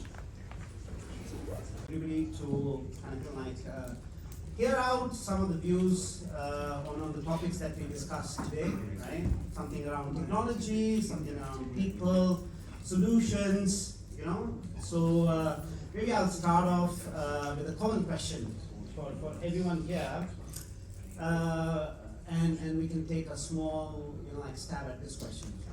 So CK, you are kind of chronicling this whole generative AI as a topic. Yeah. So I want to start off with you to say that will Gen AI kind of impact SMEs, right? How do you see this happening in the next 1 year or so? Yeah, I think it's a journey to go into AI. It's not buying the software, buying the Microsoft Word. It's a bit, it's part of a digitalization journey, but it's even deeper than that. It's not a simple exercise. It's not just buying a solution. You need your team to buy into this whole journey. So I believe that in various SME industries, there are ones that will be very impacted by Gen AI in the maybe next couple of years, especially businesses that depend on a lot of repetitive tasks. The majority of the staff are doing repetitive tasks. I think a new model is going to emerge, that supports that supports the humans at the front end dealing with client relationships. So I think personally I see that in logistics. I see that in customer engagement in retail as well. And I think one thing about SMEs is because SMEs are smaller. Well, although the budget is not as high, right? The ship is easier to steer, right? If the boss has the vision to do it and the willpower, the boss can influence the whole team to be excited to do it. And prototyping can be more rapid because within a small team, you get something going, doesn't need to involve too many people, and potentially you can reach a model that is impactful faster. Yeah. Thank you so much, CK. So that's same question to you. Yeah. So maybe I ask you the same question in a little bit of a spin manner. This bridge between SMEs and MNCs, right? So who will get impacted more with generative AI? I mean, you deal with a lot of solutions, tools out there, right? So what's your hunch? What do you see in the market? I think that's impact is a very subjective topic, but I think the trends that we've seen is MNCs have a lot more data that they've stored, right? Like queries they've stored, properties, whatever, from quotations to financial properties, so on and so forth. So I think the impact that is created within their business units is so much more vast, whereby for SMEs, it's always the same old use case, right? So how can I, impact top line in the first 6 months, right? Whatever revenue movements, it could be like what I showcased earlier on, right? Doing more content, so sending out more emails, very, very simple use case, but I think simple is what, helps the company out, right? It has some correlation to impacting of the bottom line as well. Right. I'm not sure if that's answering the question, but so the hunch that I'm getting from you is that SMEs can tap on to easy, low-hanging fruits really quickly. Yeah. So the more immediate impact that you see is with SMEs than MNCs. Yeah, Okay. 100%. Very good. Yeah. So Gerald, what's your hunch about MNCs and SMEs, right? You deal with companies of all size, right? They come to you. So in terms of adoption of new technologies, who will Gen AI, what do you see in the market? I think the very nature of our company makes me a bit biased towards SMEs because a large portion of clients are fast-growing SMEs. Usually MNCs, they are quite well funded, so not all of them will be actively looking out for grants. Right. But for SMEs, from in my world, I do see Gen AI being adopted quite aggressively. And the good thing is that there's an opportunity for grants to support the adoption of Gen AI. And indeed, like what CK said, the government is indeed pushing this space very hard. And you can see the alignment in terms of the grants and the activities supported. Right? So even within RIC itself, we find it hard to avoid using Gen AI. Right? We love Gen AI. When it comes to writing, studying grants, right? Evaluating the grants framework guidelines. Right. We use Gen AI to kind of create a chatbot for a certain grant. And then our sales team and our operations team, if anyone doesn't know certain things about certain grant, just ask the chat.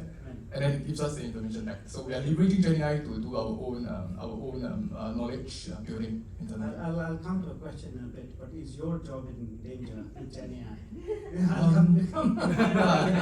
My grant writers will be very happy to share something, but from what I see now, it's really helping us a lot. Very good. Even when in terms of writing like proposals, grant proposals, of course we can't rely on GenAI to write for clients, right? Otherwise we'll lose the human touch, and grant officers will very easily see through that it's GenAI. So anything that has like management consulting expertise, quantifying certain figures, understanding the client's process, that one we can't really replace with GenAI.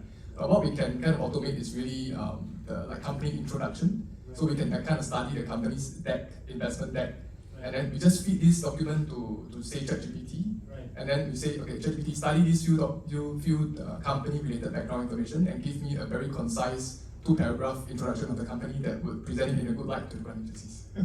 Right, and you can have it in like 5 minutes, and then the human will just come in and review if the content is right, whether there's accuracy. Right. Yeah, So it's basically a collaboration still, right? Collaboration, So, and yes. making your efficiency better. Yeah? Very much.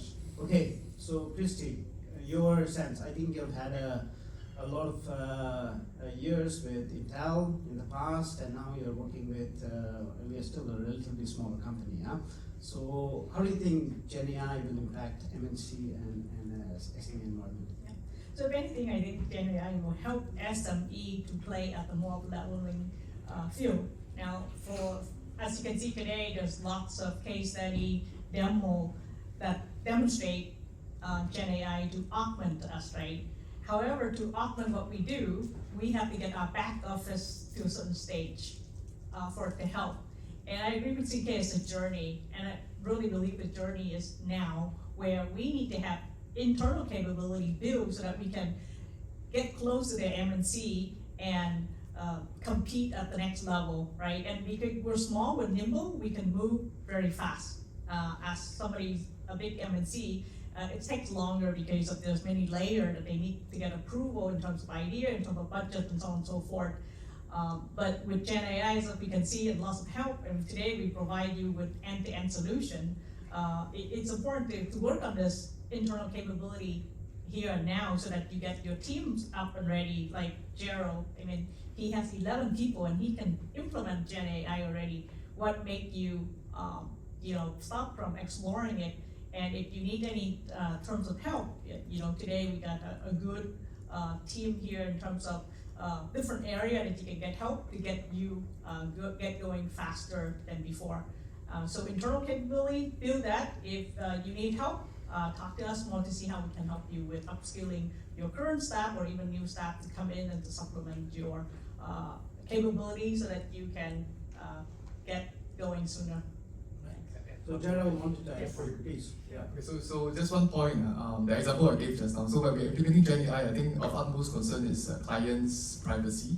So when I mentioned the example about uploading such documents to the board and then get the board to give us some feedback. So 2 things to clear. First, clients must give us permission that we can upload this data and get GenAI outputs out of it. Second thing is whatever we upload is not to the public bot.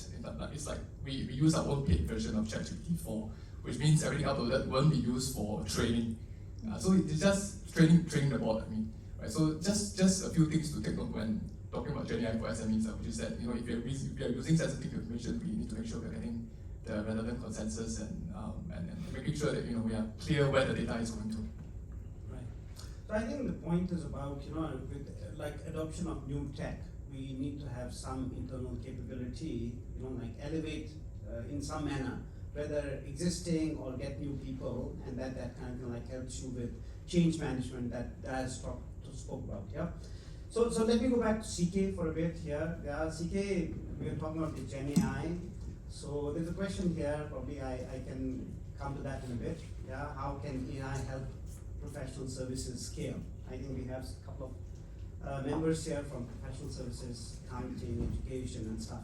But before I come to this question, I want to ask you, what are the low-hanging use cases? I think you mentioned some, but can you elaborate a little bit more that you see for an SME context? What are the use cases and how long does it take to deploy such solutions? Yes. So of the SMEs I talked to, a very common one is pre-sales. That's usually a low-hanging fruit. After that is customer support and technical support on the products they purchase. Usually they are very basic questions that's very repetitive over many customers. Training is another one. Actually, if the AI starts to understand some backend process, it can already start training some staff who's new, just onboarded, and want to get into the operations. So these are the ones that I see lower hanging fruit, because I think pre-sales you don't have to deal with too much integration with sensitive company data and all that, right? Financial data or employee data, just product data. That's very fine.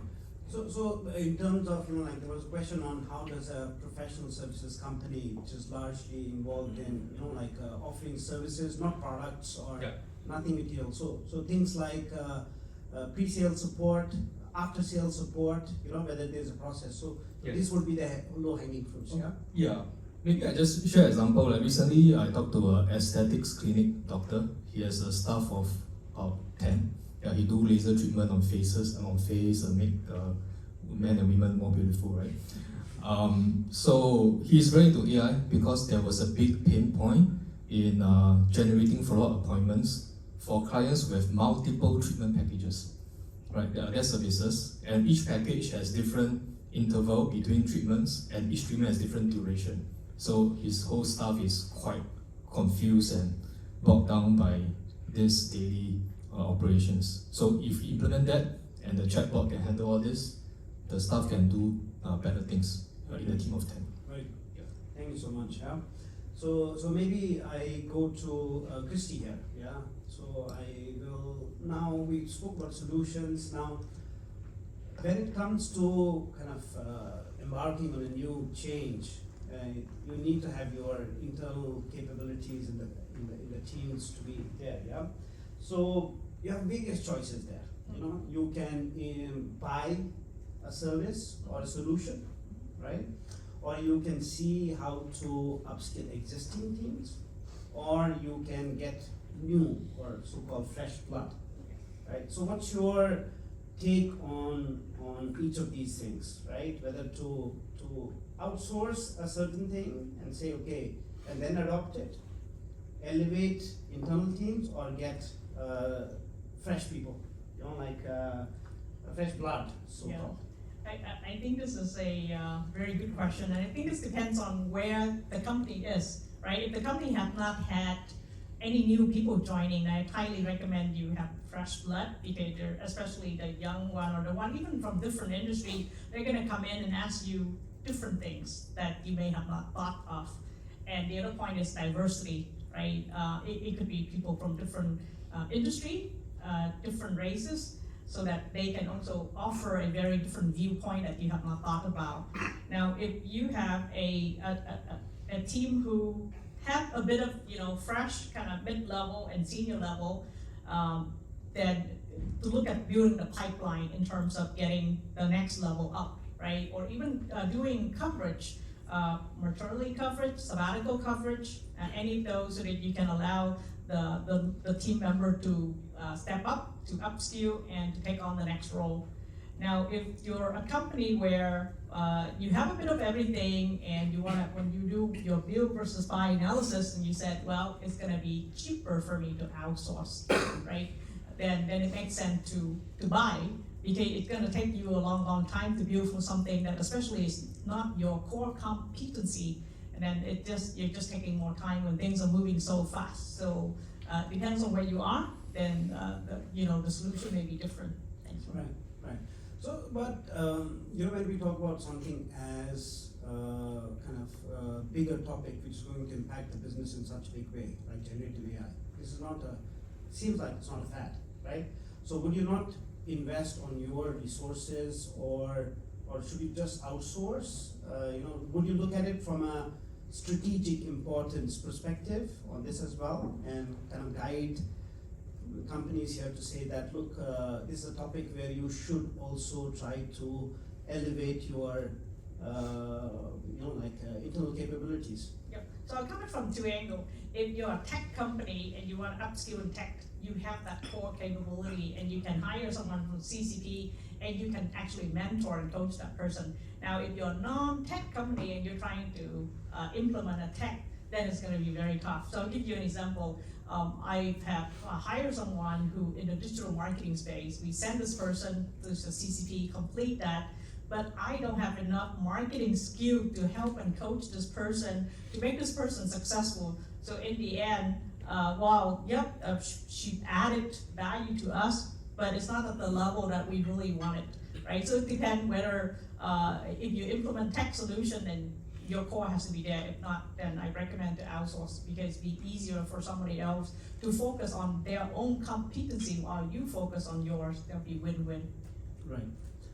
Gerald, yeah, I think yours is, I see a lot of questions on grants. Everybody wants to know about grants and stuff. I think there's a question on what's your success rate, that's one, yeah. But I just wanted to ask you one question that I was just speaking to someone over the break is, only 1 year for grants? Like, what do we do in the second year, right? And how do we solve this problem of not, first of all, it's a value to have it for year one, right? And what's your answer on how should SMEs look at costs beyond year one? Interesting. So number one thought that comes to my mind is that you can rotate between grants, right? As long as it's not illegal, because if the staff is used for a project in the second year that can be funded by a grant, there's a chance you can fund existing staff's salary. And I know for cases like CCP, there's also a reskilling component where they can actually fund existing staff to be reskilled into new roles relating to emerging growth jobs. So that's another way to kind of extend, or getting more funding for legit reasons, to reskill your staff. That aside, for grants, they need not only be limited to 1 year. There are some projects, especially lengthy R&D projects, which result in the development of very large-scale tech solutions. They can run salary support up to 2 years. It's not common, but it's possible. We have seen up to 2 years before. So it's quite possible that a deserving company can get salary funding for quite a prolonged period of time, provided you rotate between grants and the projects are not overlapping with each other. Right. Maybe I go to Daz now. Huh? Daz, there's so much happening in the industry, and I was really impressed with some of these free tools that you showed today and stuff. So if a SME, I mean, we are all struggling with different things and firefighting many times. How do you keep track of what's happening in the industry and what tools to look for? Or do we just come to you every time? Like, how can I make my marketing department more efficient? Or what should a typical company do? That's also a very subjective thing. But I think before I answer that question, I've worked with Gerald for quite a bit. The answer to how many percent is 100%, right? And I think you mentioned about getting more creative with how you apply for the grants. I'll answer that quickly. But we've seen projects working together, right? So for instance, you guys want to develop a new website, right? You can just find it under like a consulting grant, get it subsidized for like 6 months of work, so on and so forth, and then the following 2 quarters you apply for a system integration or workflow automation grant, and you just slam in like a lot of things under the deliverables, right? So there's more than one way, but I think the gist of it, how we look into it is think about looking through like your overall OPEX for the year, right? And then which is also answering the question, right?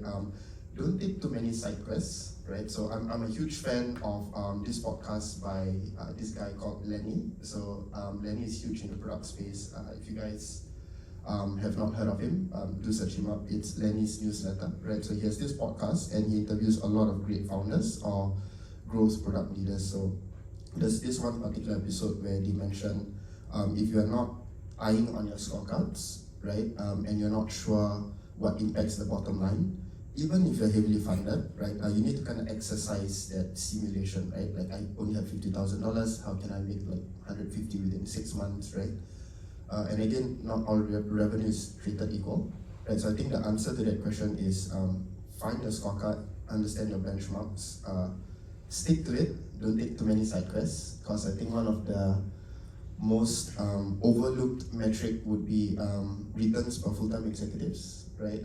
Time to performance for full-time executives, right? So when you get your digital marketing person to post 50 unnecessary contents on LinkedIn and 20 emails per day, like they get like fatigued, right? And it kind of impacts like overall top line metrics as well, right? So that's the I think it was great insights there in terms of so this idea of what is important. Look at it from a perspective of what's important to you as a business, and then you seek solutions to that. Yeah. So thank you so much, Dazri. CK, we have a question here. I think a lot of people are trying to answer this. So I want to introduce ChatGPT to my senior people, right? What is a recommended approach for that? You don't want them to be then relying too much on it. We have heard about hallucination, and this is a big problem. Who knows what ChatGPT is going to, how it's going to influence you in 6 months' time? So take on this. Yeah. So senior, I guess, can be seniority or age, right? Up for interpretation. Yeah. So I think people are just going to use it whether you like it or not, and I think there are some companies I see, they buy one paid ChatGPT account and let the whole company share, and then just anyone can ask for answers from there. So I think one thing important is if you don't get the paid account, especially the enterprise account, be careful of what your staff upload into that account, as it was pointed out earlier. So it takes some education to do that. And I think the question is also on being over-reliant on it, and I think maybe that is the risk of hallucination. So I think on this, on the personal usage perspective, we just have to educate the staff of the dangers of hallucination, and on certain important things, better to double check what's out there. Right. I think beyond that, if you scope you can even build custom GPTs within the company. Right. That is trained on specific knowledge base, so that when specific questions are asked, the answers tend to be more accurate than just asking a very general GPT bot. Yeah. Interesting. I think we'll see a lot of development in this space in the next 6 months. Yeah. So I have a question first for Cristie and then for Gerald. Yeah. I think there's a question about hiring talent in Singapore on deep tech, and this is, I think you have some experience on this for the last 2 years. So deep tech, AI engineers, data engineers, and data scientists. So first question to you on what's the availability of such skill sets in Singapore, and what would be your approach or experience for recommending such hiring? And then Gerald, what kind of grants are available to do that? Yeah. Yep. So Cristie. So deep tech is very new, right? So if you're gonna find one, it's gonna be very, very expensive, and you're gonna be negotiate back and forth, and in the end you might lose the candidate and lose a lot of time. So what I would recommend is looking for somebody with about 80% fit, but have the aptitude to learn, to upskill, and have this ambition for growth and align with your company, then hire that person, upskill, invest in that person. Then it's going to be a lot more affordable in terms of salary support, and then you get now to train the 20% on your own project requirement. So in the end, you're getting a person exactly that meet your project fit, and it costs lower. And during that upskilling time, you can also give this person a capstone project to check out whether this person has the capability and the capacity you're looking for, right? The capstone project is like the skeleton of your project requirement. So within 2 weeks, this person gonna demonstrate what he has learned in terms of both technical and soft skill to show you, so that becomes your interview. So if you have not leveraged on this upskilling model, consider that. I'm happy to share some of the success story that we have had. Perhaps I share one, Rahul. So this is a fintech company worked on OTP, right? When you do a bank transfer, the OTP is where this company is coming from. And this person's looking for 3-in-1 kind of role, and for 6 months cannot find because you're looking for 3 capability in one person. You're looking for a product manager, a project manager, and somebody who's very technical with the cyber space. And needless to say, 3-in-1 is it's not available in one person, right? So when they come to us for help, they have a lot of doubts that we cannot. But in the end, we were able to hire, upskill this person, and the person passed the capsule project and on board, and it's been like 4 months now, and the client's very, very happy. So this model can work, right? We just need to scope the project out well, and we can then keep the cost relatively lower than if you go and look for someone 100% fit, which may not be fitting your project requirement 100%. Right. Thank you. So Gerald, manpower management. Address this and then I'll address the question about the success rate. Yeah. I think.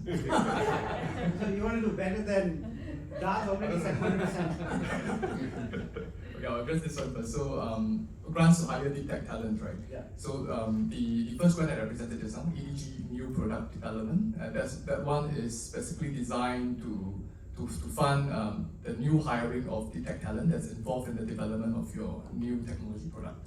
Right, so under that grant, salaries of deep tech talents like hardware engineers, software engineers, UI UX designers, full stack backend, front end design engineers, all can be funded. Right, so that's the first grant I would kind of go for, because when there's a requirement for deep tech talent, it means you are developing something. Right, so why not go for the EDG New Product Development grant? Second grant I will look at is actually CCP, because I know CCP there are some program partners that offer technical roles. Meaning to say they offer to support salaries of technical roles, including AI engineer. I think SG Tech has one recently, AI engineer. And Rahul, I think Gecko would have a good idea about all these kind of tech roles as well. So I would recommend CCP as the second one. The third one is a bit off tangent, right? Because we also can do grants in Hong Kong. So we know that there's actually a very good grant in Hong Kong for deep tech. It's called Research Talent Hub, RTH. So you can actually fund the salaries of deep tech engineers for up to 3 years. Wow. Yeah, and there's different level of funding for bachelor degree, and for masters and for doctorate. But the key thing is up to 3 years. I don't see anything as good as this in Singapore. What's the percentage of salary? Okay, so they don't work by percentage. They give a certain amount based on the educational qualification level, but it's quite significant, I would say. Right. Okay. So I'll address my question. Yes, just 1 minute. Okay, so just a quick one. I think we are above 90%, and why not 100, right? So due to a few things. First is sometimes clients themselves, they after we get them the grant, they pull out because of changes in management structure, restructuring. They decided the project is not one thing that they will go for. So halfway through the project, they told us that hey, we are not continuing. Right, so that's the first case. Second case, example of the first case also could be, and it's a important thing. We may get the grant for the client and offer letter, but then halfway through the client got new investors such that they no longer fulfill 30% local shareholding. Right, and it's important during claims that you maintain 30%. A lot of companies don't know about this. But since I'm letting you guys know that if you have a grant and it requires 30%, you need to maintain a 30% till claims and reimbursement. So we had some failure due to that part where the client said, I'll rather have investor money, I don't want the claims. Right, so we feel there. Another situation where we may not be successful is that when we are trying out a particular new grant for the first time with a first client.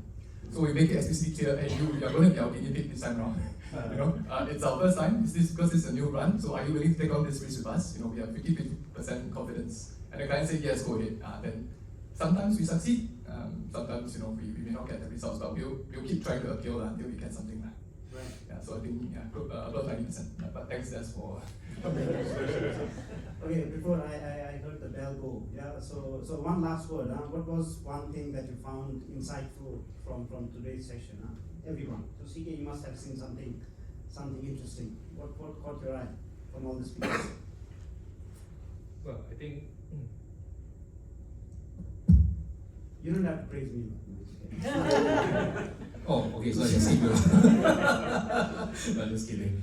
So I think the grant framework, I think even I was quite surprised by some of the things, because I have clients as well asking about grants, and I don't know how much the government is pushing grants into Gen AI.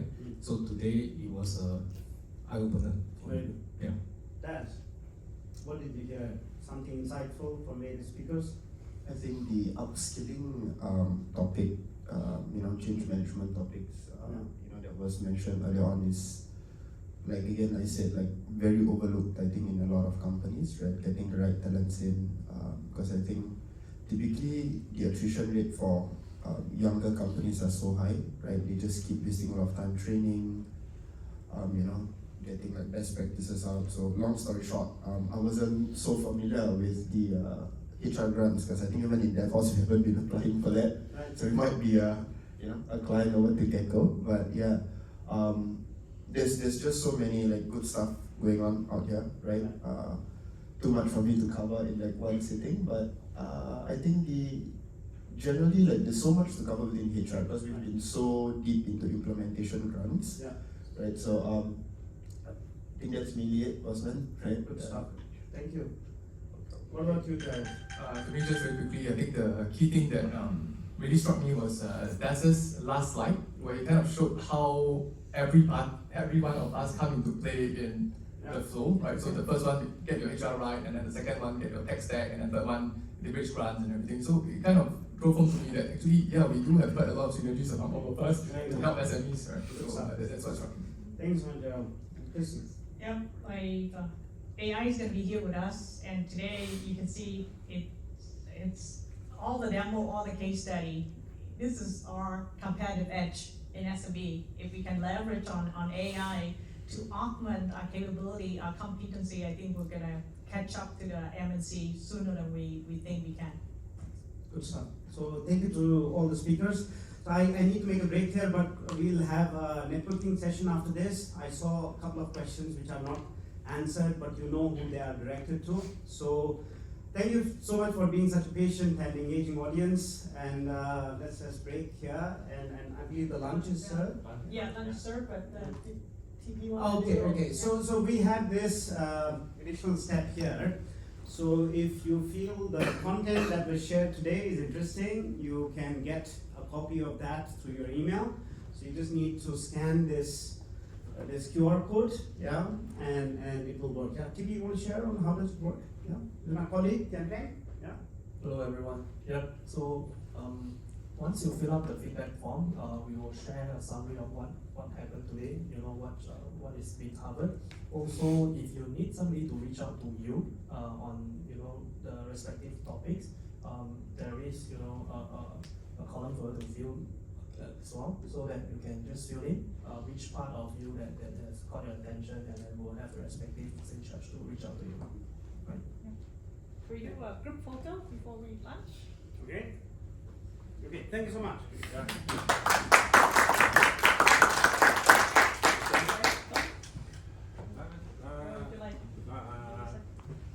Oh, this side, please, this side. Yeah.